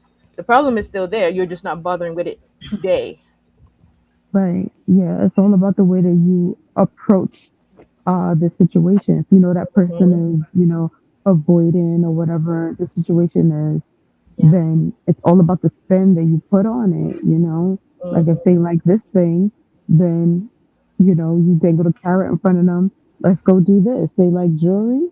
Let me go buy you some jewelry. It takes them out of that angry headspace. You wouldn't do it in an obnoxious way, of course, but you do it in a way that makes you just reshift the energy in the situation so that, they feel valued in the midst of whatever the circumstances is, and you just shift the motive in the moment. I mean, like, even people who are, and law enforcement and things like that, they get training to learn how to, like, diffuse situations with people who are Hmm. in hostile mental spaces and things like that, of how to just reshift people's mentalities when they're angry. So it's literally like the same tactic when you get into any sort of like conflict, arguments, things like that. It's all about just reshifting the momentum. So when you love and care about somebody, it's about me prioritizing how I can still um, have that conversation with that person, but instead of it blowing out into a crazy argument where I might end up not even continuing this relationship with this person, how can I reframe the energy, so that we can still be together? That's why I'm a staunch believer in the DISC personality assessment. Because once you Right. know which letter group you fall in, it makes every conflict seem like a piece of cake. What's your Once you, personality? well, there's four letters: D, I, S, and C. I'm considered a C and a D. A C is a logic based person, Hmm. and a D is a direct person. So they're kind of undindy like that. So most conflicts and stuff like that, or just life in general, I see things in a logic based way. So if you can show me evidence, or if you can reason with me, smooth as anything. Because I understand logic. So even if I don't agree with what you said, because I feel like something is something different, if you can show me evidence to support what you're saying, I'll go with it, because I'm a C. Hmm. Like baby girl AD, she's an SC, and the S's are more sensitive. So Yeah. they're the I don't want The to say study group. pacifist. Yeah, they're the ones who are the peacemakers. They don't like Mm. conflict. They want everybody around them to be happy, and they'll do whatever they can, bend over backwards, so everybody around them is happy. So, being that I'm on the other side and she's on, like, we make like a perfect whole kinda, because Okay. she she's on the softest. Sometimes I can be really blunt. Like, I don't do it to be mean, but I'm just straight, no chaser. She'll Hmm. say the same thing I said in a much softer way that everybody is pleased with what is being said. She can explain Mm. her part of the situation in the chart better, but I think it's so important. They often have people use this assessment in the workplace. So any workplace based conflicts and stuff, where your coworker is on the chart, where you are on the chart. So now every conflict that comes up, how this person deals with conflict issues. So if I know I'm having an argument, say I'm an I, or I'm an S, I'm an IS, and I know this person who I'm talking to is a C. So they like Hmm. data, they like facts, they like to be given a lot of information. So if I know, if I want to win this person to my side, I have to come to them with statistics, and I have to come to them with evidence. So when I know I'm having an issue with this person, let's call them Mike. I'm gonna come to Mike with 5 different articles that prove what I said is true. So now I know I got Mike on my side right away, because I know Mike likes information. So once I give Mike article 1, 2, 3, and 4 and show him a pie chart with all the information that I said, now I know Mike believes what I said, and our conflict is squashed. It's things like that. It's like the perfect tool for understanding how people feel about things, and you already know. In my own like family core group, we use that just innately all the time, because we know what each other's letters are. So I know this person is, say for instance, this person is a D. I know, like, they don't care about foolery. They just want you to tell them XYZ. They don't care about how you got there. Just tell me what the information is, and that's it. So I know when I'm talking to Mm. this person, I have to be direct, because they don't care that I had to go in the forest, up to the moon, and back here to get there. They just want to know. So I know I approach them like this. So you could put this in whatever situation that you're in. So your partner, say, is your partner is an S. So they're a little sensitive. So they don't want to argue with you ever. They only want to make you happy, essentially, because that's what an S does. So you're not gonna ever argue with them. You're gonna try to find a level of compromise and explain to them why you feel the way you feel, because they're sensitive to that type of information. It helps in any type of scenarios, for friend conflicts, family conflicts, work conflicts. It works for everything if you know where you fall at on the dispersonality list. Okay, and that's the end of my TED talk on that one. But I'm telling you, it's really beneficial. Once you've done it, life changing. And I could put that information in. I'll put it in the chat. I'll put a link. I'll look for it. Word, word. I think I gave you panel people. I gave you the link to that already on Discord. But let me segue to our next question. Let me see what the next one is. Okay. Okay. Our research on therapy speak highlighted the importance of using boundary language responsibly. A true boundary is about protecting your own space and energy, not about controlling another person's actions. It's about knowing your value and communicating your needs clearly without resorting to manipulative or dismissive language. We need to talk about overgiving versus reciprocity and the insidious trap of people pleasing. In 2026, there's a strong emphasis on accountability in relationships, both for ourselves and for others. It's about recognizing when you're consistently pouring more into a relationship than you're receiving, and having the courage to address it. So, the ultimate question for this segment is, how do you know when enough is enough? This applies to every type of relationship and is a crucial step towards cultivating genuine self respect. So the floor is yours. Mm. Mm. I feel that a lot of times you can get with people that have a love language that involves them being givers, Mhm. and that can test their ability to continue to be givers if it's not reciprocated correctly. Um, so it just takes the right person. Because I think a lot of people go into relationships and let's say they are naturally givers, they could not feel like their partner ever values them on the same level as they do.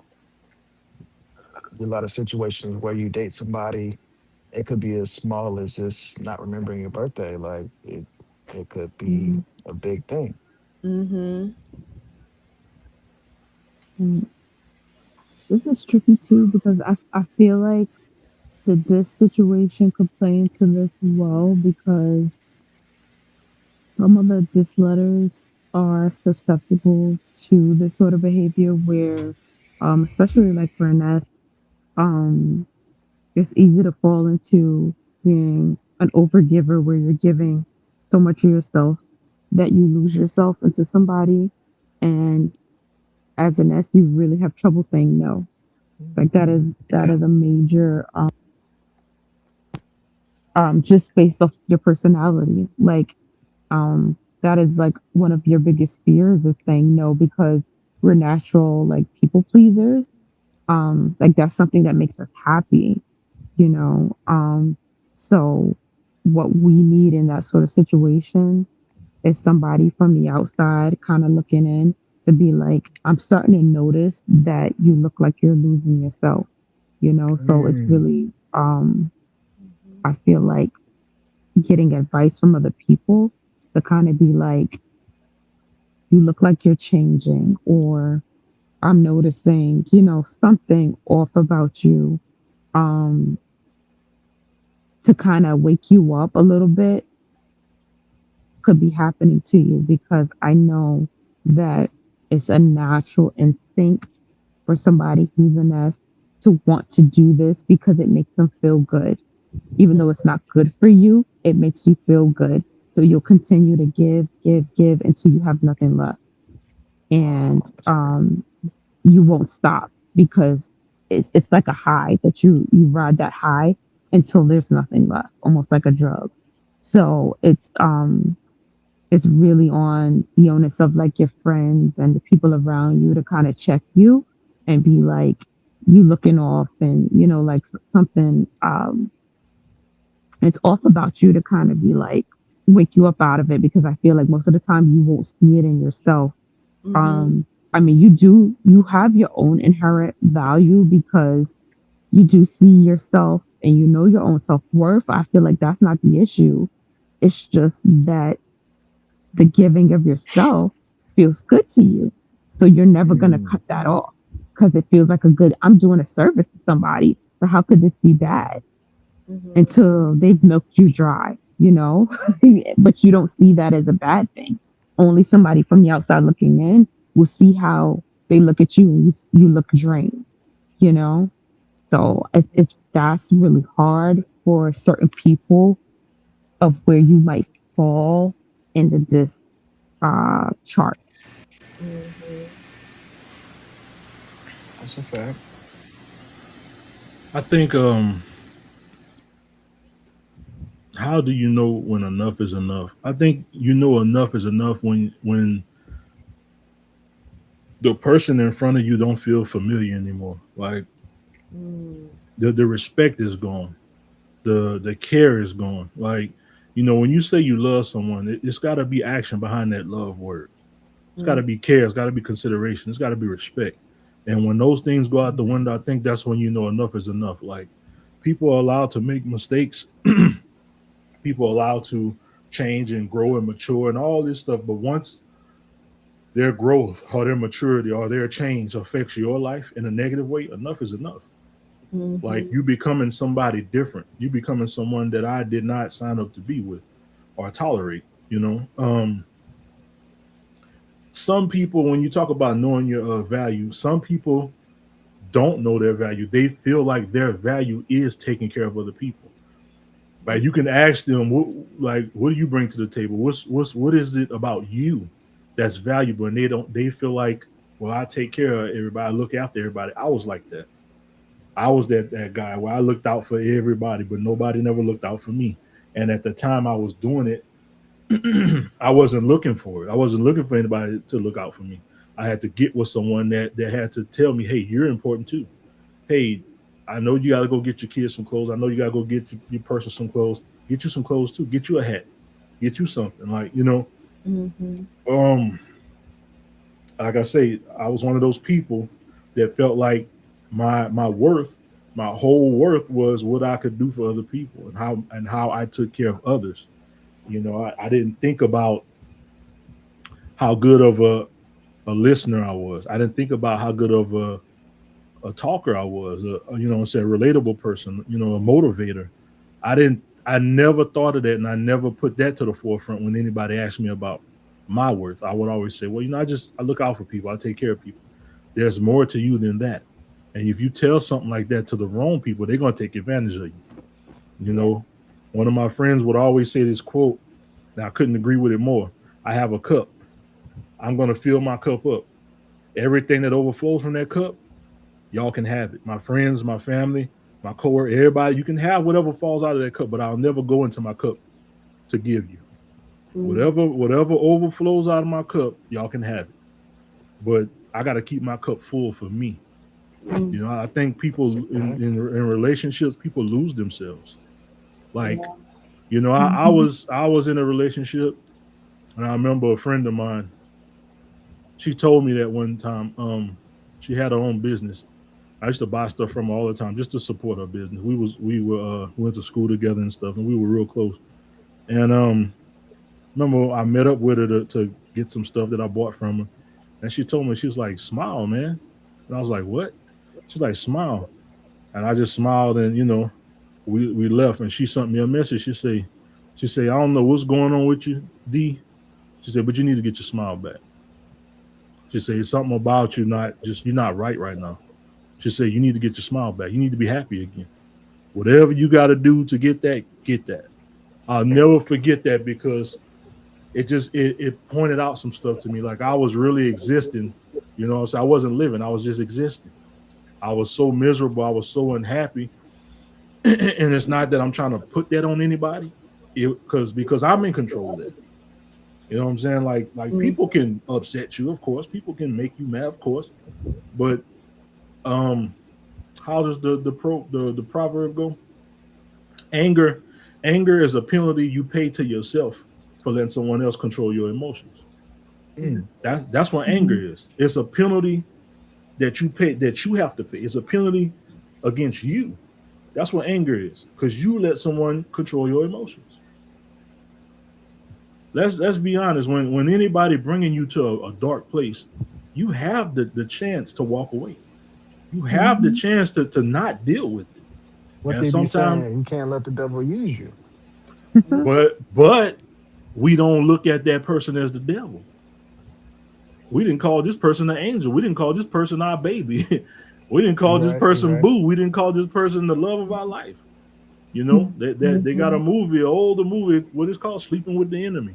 Yeah. I mean, at first you're not gonna call that person that. It's all rainbows and unicorns and butterflies. But Yeah. as things start to change and they start to go for the worse, we can't let go of the good feelings and the good times and the good memories. We're not looking at it as face value. We're not looking at it with what it's turning into.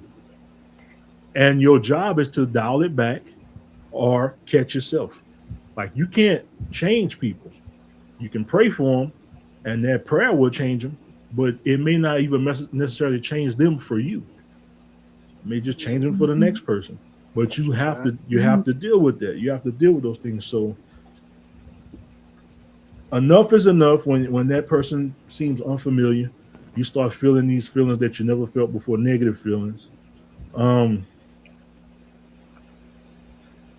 Let me see, overgiving. Overgiving and how you say it? Reciprocity. Yeah, I got a GED, y'all. Don't judge me.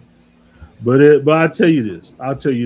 When you give, if you're overgiver, give. Don't expect nothing back. Don't ever expect nothing back. Mhm. Just give. Just if that's your character, give.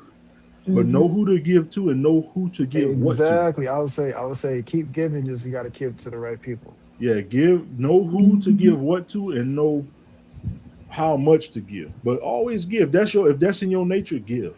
If you tight, then be tight. But if you're a giver, give. Mhm. Like I say, don't ever let anyone's bad nature change who you are. I can't say that enough because people you might know someone and you may see them later on in life and they change and you be like, man, what happened to you? And they just start telling you stories about what somebody else done. Yeah, but what happened to you? I don't Totally, bro. care what that person did to you. That chapter's over in your life, obviously. What Mhm. happened? Why did you change? Why are you Yeah. not being who God called you to be? Why you got out of that life?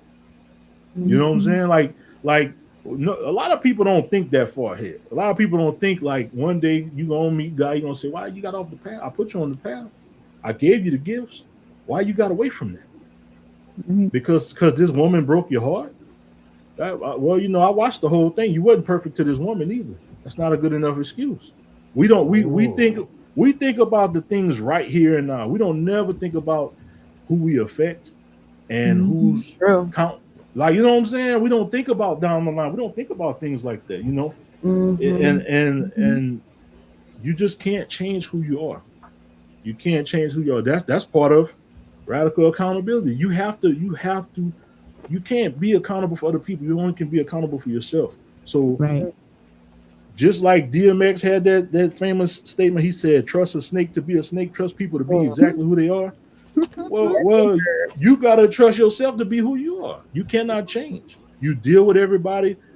Queen, I remember you telling me this, how you got people now. You got to feed with a long handled spoon. Make that adjustment. Do that. But still never change who you are. Because you don't Mhm. want to meet a good person, somebody, God sent a good person into your life, and now you treating them based on the fact of some bad situation you have with other people. That Yes. person needs you at your full health, your full strength, everything that you were called to be. Mhm. So when you start getting away from who you are, when that person seems unfamiliar and when you feeling uncomfortable, that's when enough is enough. Love, my dad told me that before a long time ago. Love shouldn't hurt, but it do sometimes. Yeah. It love should never hurt, but it do sometimes. But if it bring you to being uncomfortable, man, listen, I Mhm. don't care. I don't care how many years it's been. Look, I told somebody that one time. It was like, if your woman cheated on you and you found out you were 65, I'm leaving. At 65, I'm leaving. What you think? I'm just supposed to stay there because I don't know how much time I got left? Exactly. I might live till I'm 90. Like, nah, I gotta True. go. Right. I gotta like Mhm. you gotta have, you know what I'm saying? You gotta know your worth. You have to know your Yeah. worth. You gotta know your value. So man, listen, Mhm. don't let me find out. I'm gone. Like, Yeah. I'll be 75. I'll roll out of there in the wheelchair. Like, you not keeping me here if you don't respect me. Hey. And if it make me feel some type of You're way, right. nah, man. Life, that's what I'm saying. People don't really understand the value of life. Like, it Yeah. Mhm. really truly is what you make it. You don't have to deal with people. You don't have to deal with situations. You don't have to deal with ungrateful people. You don't have Mm. to say, "Oh man, I've been with this man 20 years. He got a baby with another one. I guess I can't." No, get the hell up away from that man. That man did that to you because he knew Agreed. you was gonna stay. Mhm. That's He Mhm. knew he was crazy. gonna be able to talk you into staying. Nah, Mhm. you Hey, bro, Mhm. I wish you the best. I wish Yep. you and your baby the best. But I love you. I love me too. I'll see you later. I mean, Like, you gotta go, man. You gotta know you. That's part of knowing your worth. You have to know when to Mhm. cut the head off the snake. Right. Like, that snake still gonna live for a little while, but that ain't your. I cut the head off. I'm done with it. I did my job. I'm Right. done. You gotta. That's part of knowing your worth. That's when enough is enough. When you just start mhm. feeling unfamiliar, you can feel so secure in somebody, right? Yeah. Like, I feel so safe with this man. I feel so loved by this woman. When you don't start feeling that no more, enough is enough. And I'm not saying leave, but draw the line in the sand. Hey, what's going on between us? Can we talk? Yeah. What's going on between? I'm not feeling like something up. I'm got a weird Mhm. energy Mhm. between us right now. And, Mhm. one of the things I always did with women I dated, I always, out of the blue, I would ask them, "Hey, are you happy? Are you satisfied with me? Am I doing my job as a man?" You know, and I never had, of course, nobody never said, "Nah, you ain't, something ain't right." Nobody never said, but I made my part. I did my part to say, "Hey, is there something I need to change? Something I need? Can I work?" I do that with my kids. Mhm. I do that with my kids. Hey, man, am I a good father? Am I protecting you enough? Do you feel safe with me? Do you feel like you can tell me anything? Mhm. That's part of self evaluation, right? You Mhm. ask yourself these things, and then the people you're dealing with, you ask them and tell them, "Hey, I need you to be honest, right? I need you to be honest. Tell me, you know." Sometimes I ask my friends, I talked to Queen one time, and she told me about some issues she was having. I say, "How can I help? How can I be better? How can I understand what you're going through?" And she said, "Just keep being yourself. Just keep doing your thing." Mhm. Those are the things, when you really care about people, those are the things that come out. Those are the things that you push to the forefront, Mhm. but you have to know your worth to do that. When you start thinking you living under somebody, when you thinking your man is overshadowing you, or you thinking your woman is more than you won't ask those questions. You just let them do you any kind of way, and you just sit there mad, and you be like, "I can't believe they doing me this way." Look in the mirror. I can't believe you doing yourself that way, because that person only doing what you letting them do. So yeah, enough is enough. When it's unfamiliar, you have to you can't ignore that feeling, because you're just gonna make yourself miserable. You're not gonna be happy. You're gonna treat people that's good to you bad, because you can't deal Mhm. with the real person that's being bad to you. Yourself. Yeah. Law boss say not all spoiled milk is yogurt. Amen, brother. Yeah. That's Amen. the Okay. truth.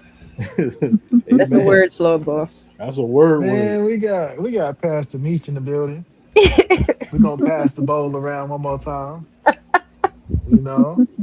Yeah, get it on Facts. the left. Get it on the left. Mhm. Like I completely agree with everything that you said. How do you know when enough is enough?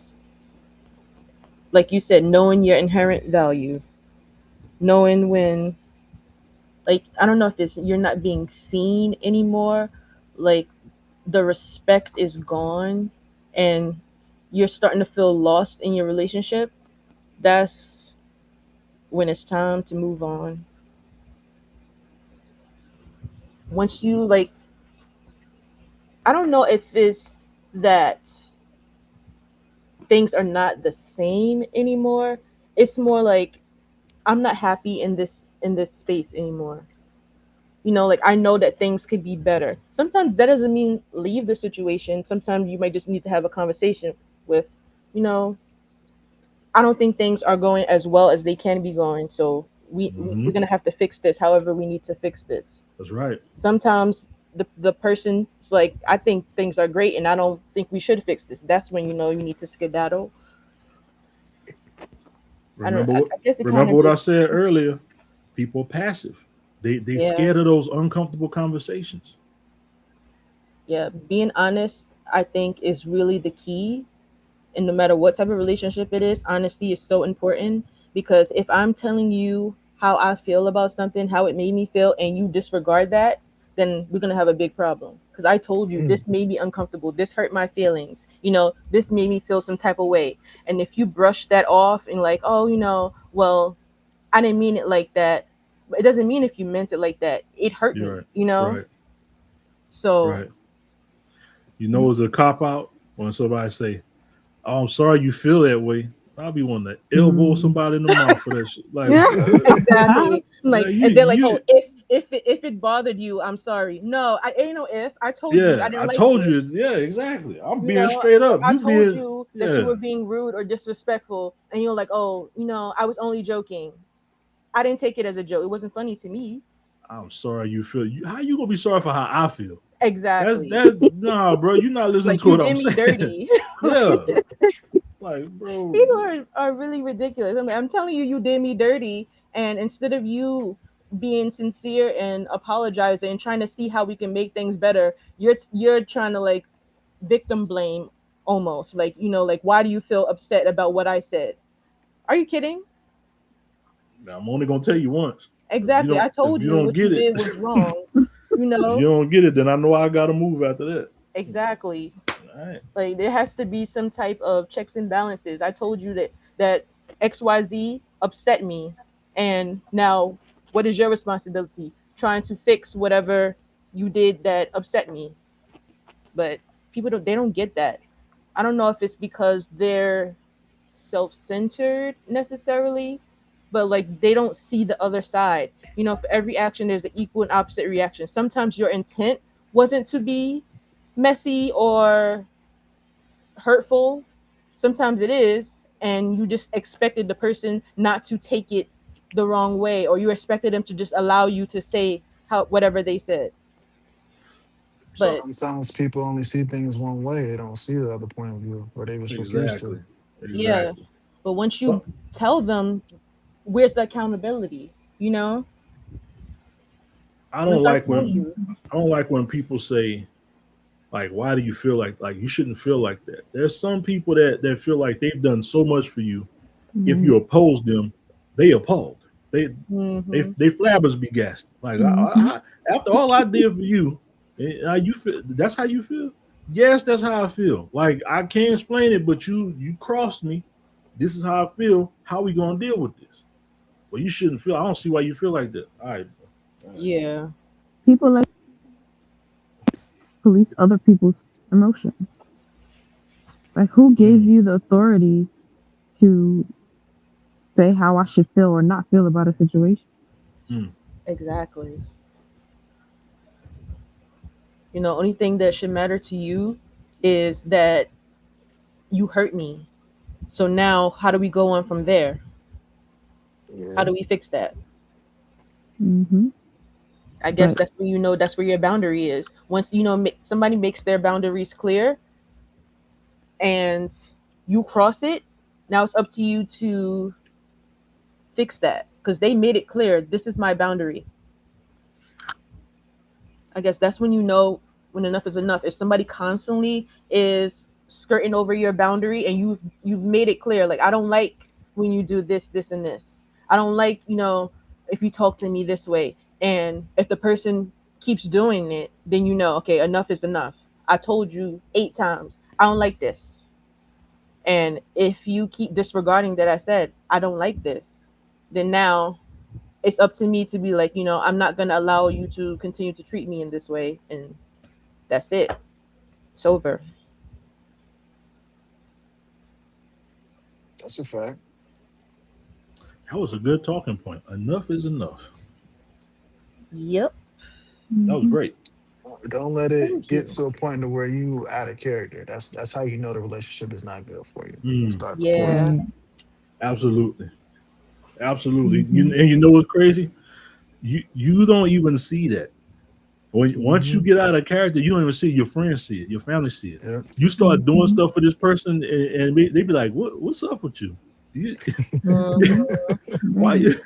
You did what? Yeah, you did Like that. Uh what? huh. Everybody, the Mm-hmm. hey, the G I know would have never done that. Right. Mm-hmm. Mm-hmm. And you really messed up when you start defending. Well, you don't know me then. Hey, Mm-hmm. Mm-hmm. I used to. It's just it be a matter of saying things out loud and then you hear yourself say it. Like, Yeah, Mm-hmm. dang, Right. like right. Mm-hmm. Yeah. Yeah. That's why it's good to have good people around you and not There you mm-hmm. yes go. men. Because when you have yes men, Mm-hmm. this is how you just fall astray. Not But if you have helpful. good people around you, they'll check you. They'll be like, Yeah. Mm-hmm. this is not like you. Like you're better than this. Then you're like, okay, let me do some self reflection. I know I shouldn't be doing X, Yeah. Y, Z. Let me see what they're talking about. Yeah. Mm-hmm. So whether it's your family or your friends, just having somebody to be like, I noticed this is going on with you. That's not like you. This is not something you would usually do. So you can have accountability with yourself. I done been on both sides of it. Mm-hmm.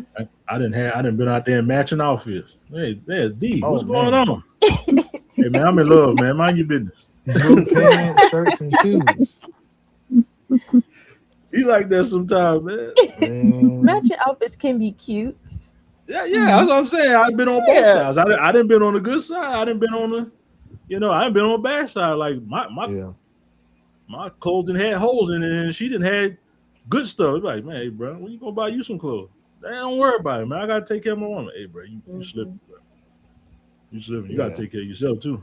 Yeah, Hey, iron sharpens iron. Iron sharpens iron. That's what they be saying, right? facts.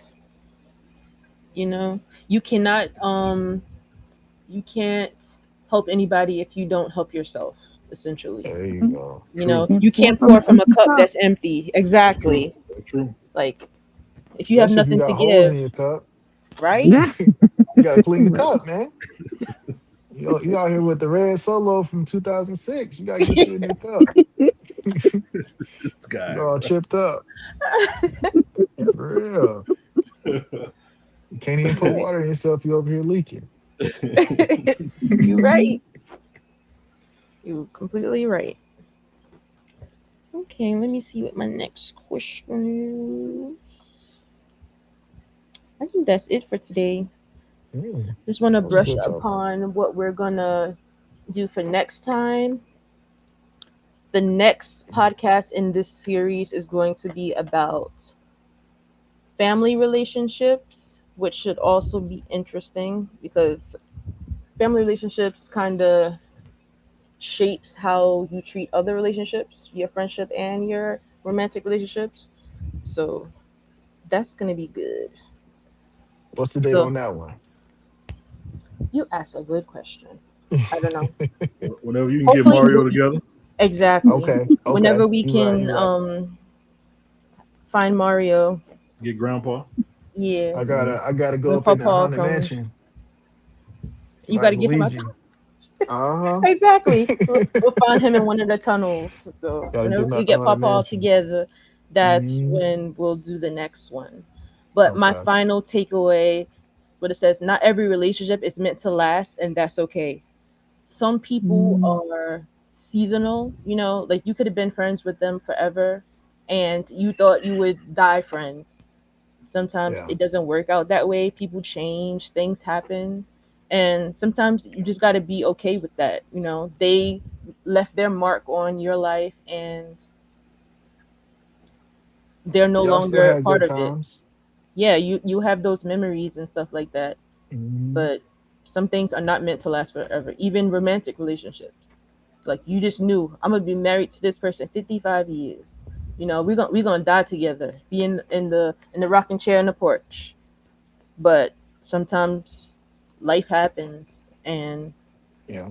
things don't wind up working out that way. But I think you should always have that flicker of hope of love, Yeah. you know, even if it's just a companion, you don't not even another marriage. Just I just think you should never give up on love. For sure. That's my Mhm. personal takeaway. What say you guys? I think it's important to not let your ideas change as, Hmm. things progress in your life.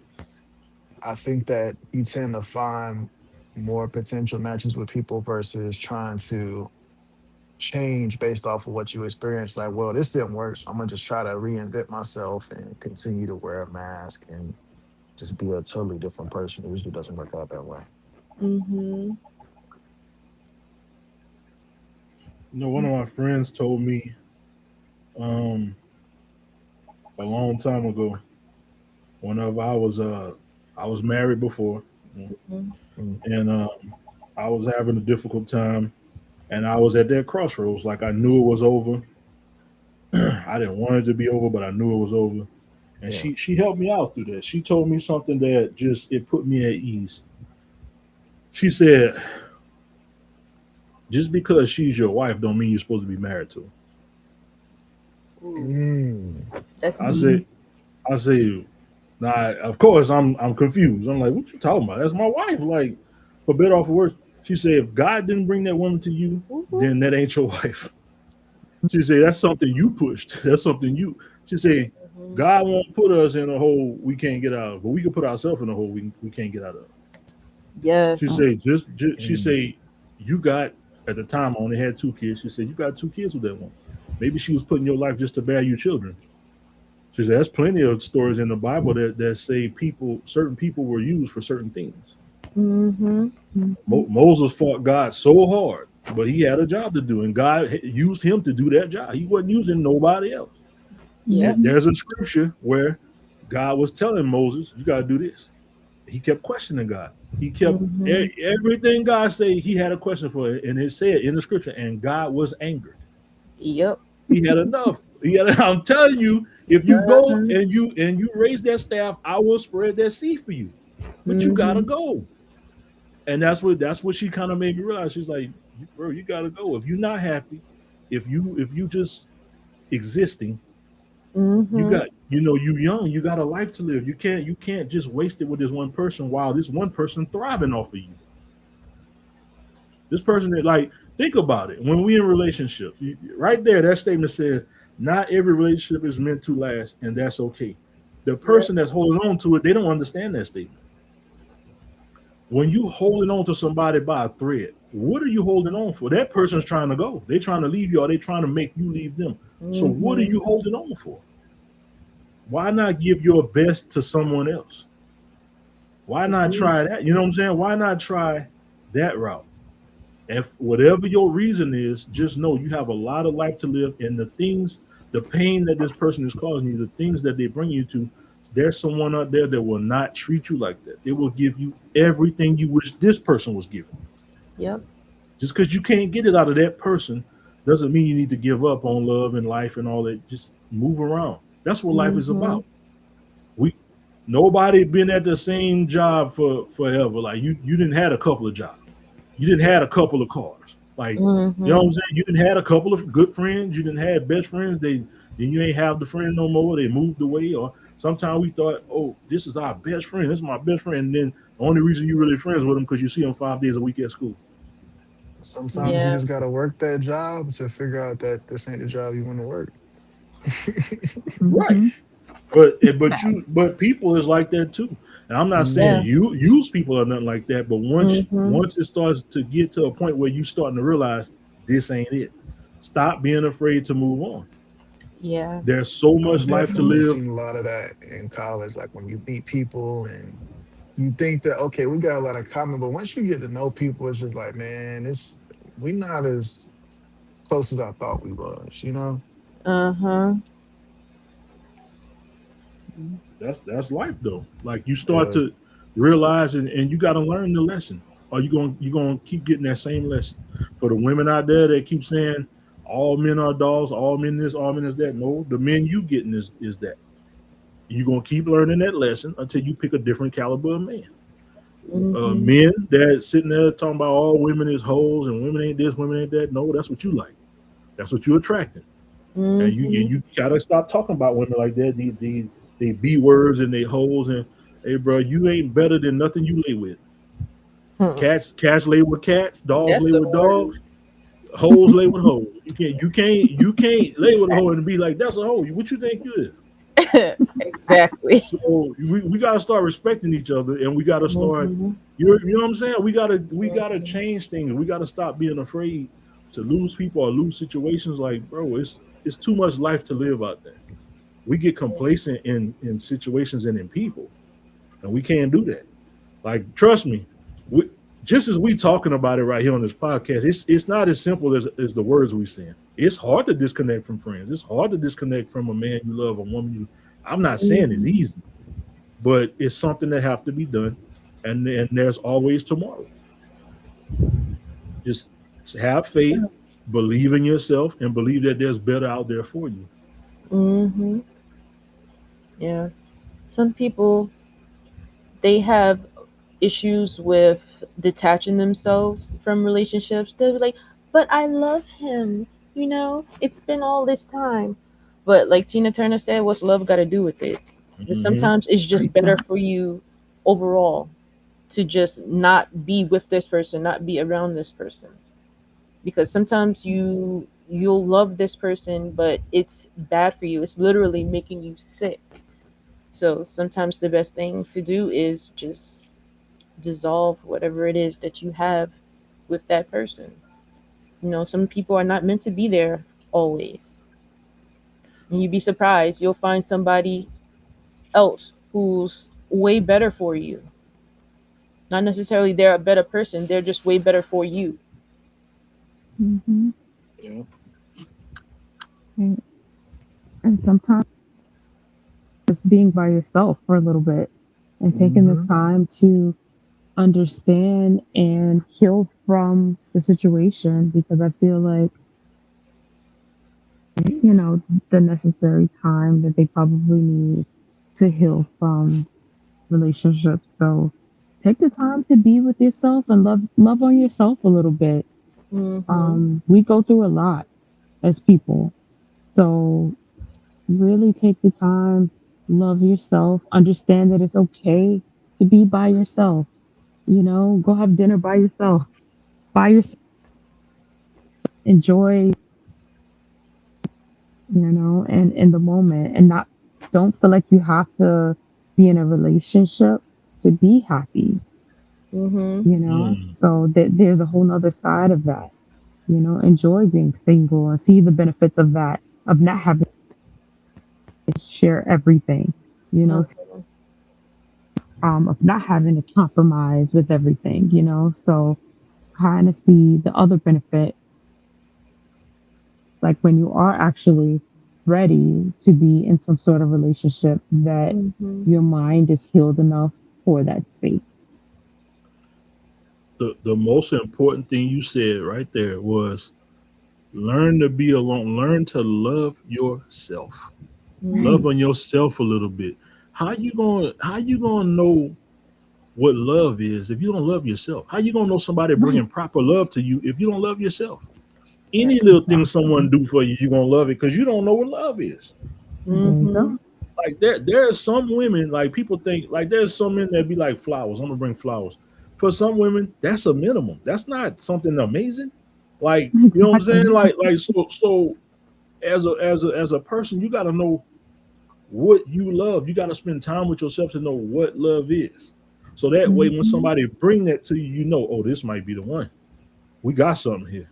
I know Mm-hmm. what I love. I know how I feel about myself, and he reciprocating that. She reciprocating that. You know what I'm saying? Yeah. Hmm. Like that. You that was the most important thing said today. Stop being Right, afraid to be alone, man. Learn to love yourself. Pray. Pray. right. Put yourself Mm-hmm. put yourself in a good light with God. Like that. Yep. God ain't gonna bring no bad people to you. You gonna run into bad people, but God ain't putting you in the path of bad people. You just Right. crossing bad people. Exactly. That's all. You, Mm-hmm. Hmm. God Yeah, gonna pray bring for some discernment about Right. exactly. people. Come on, Yes. man.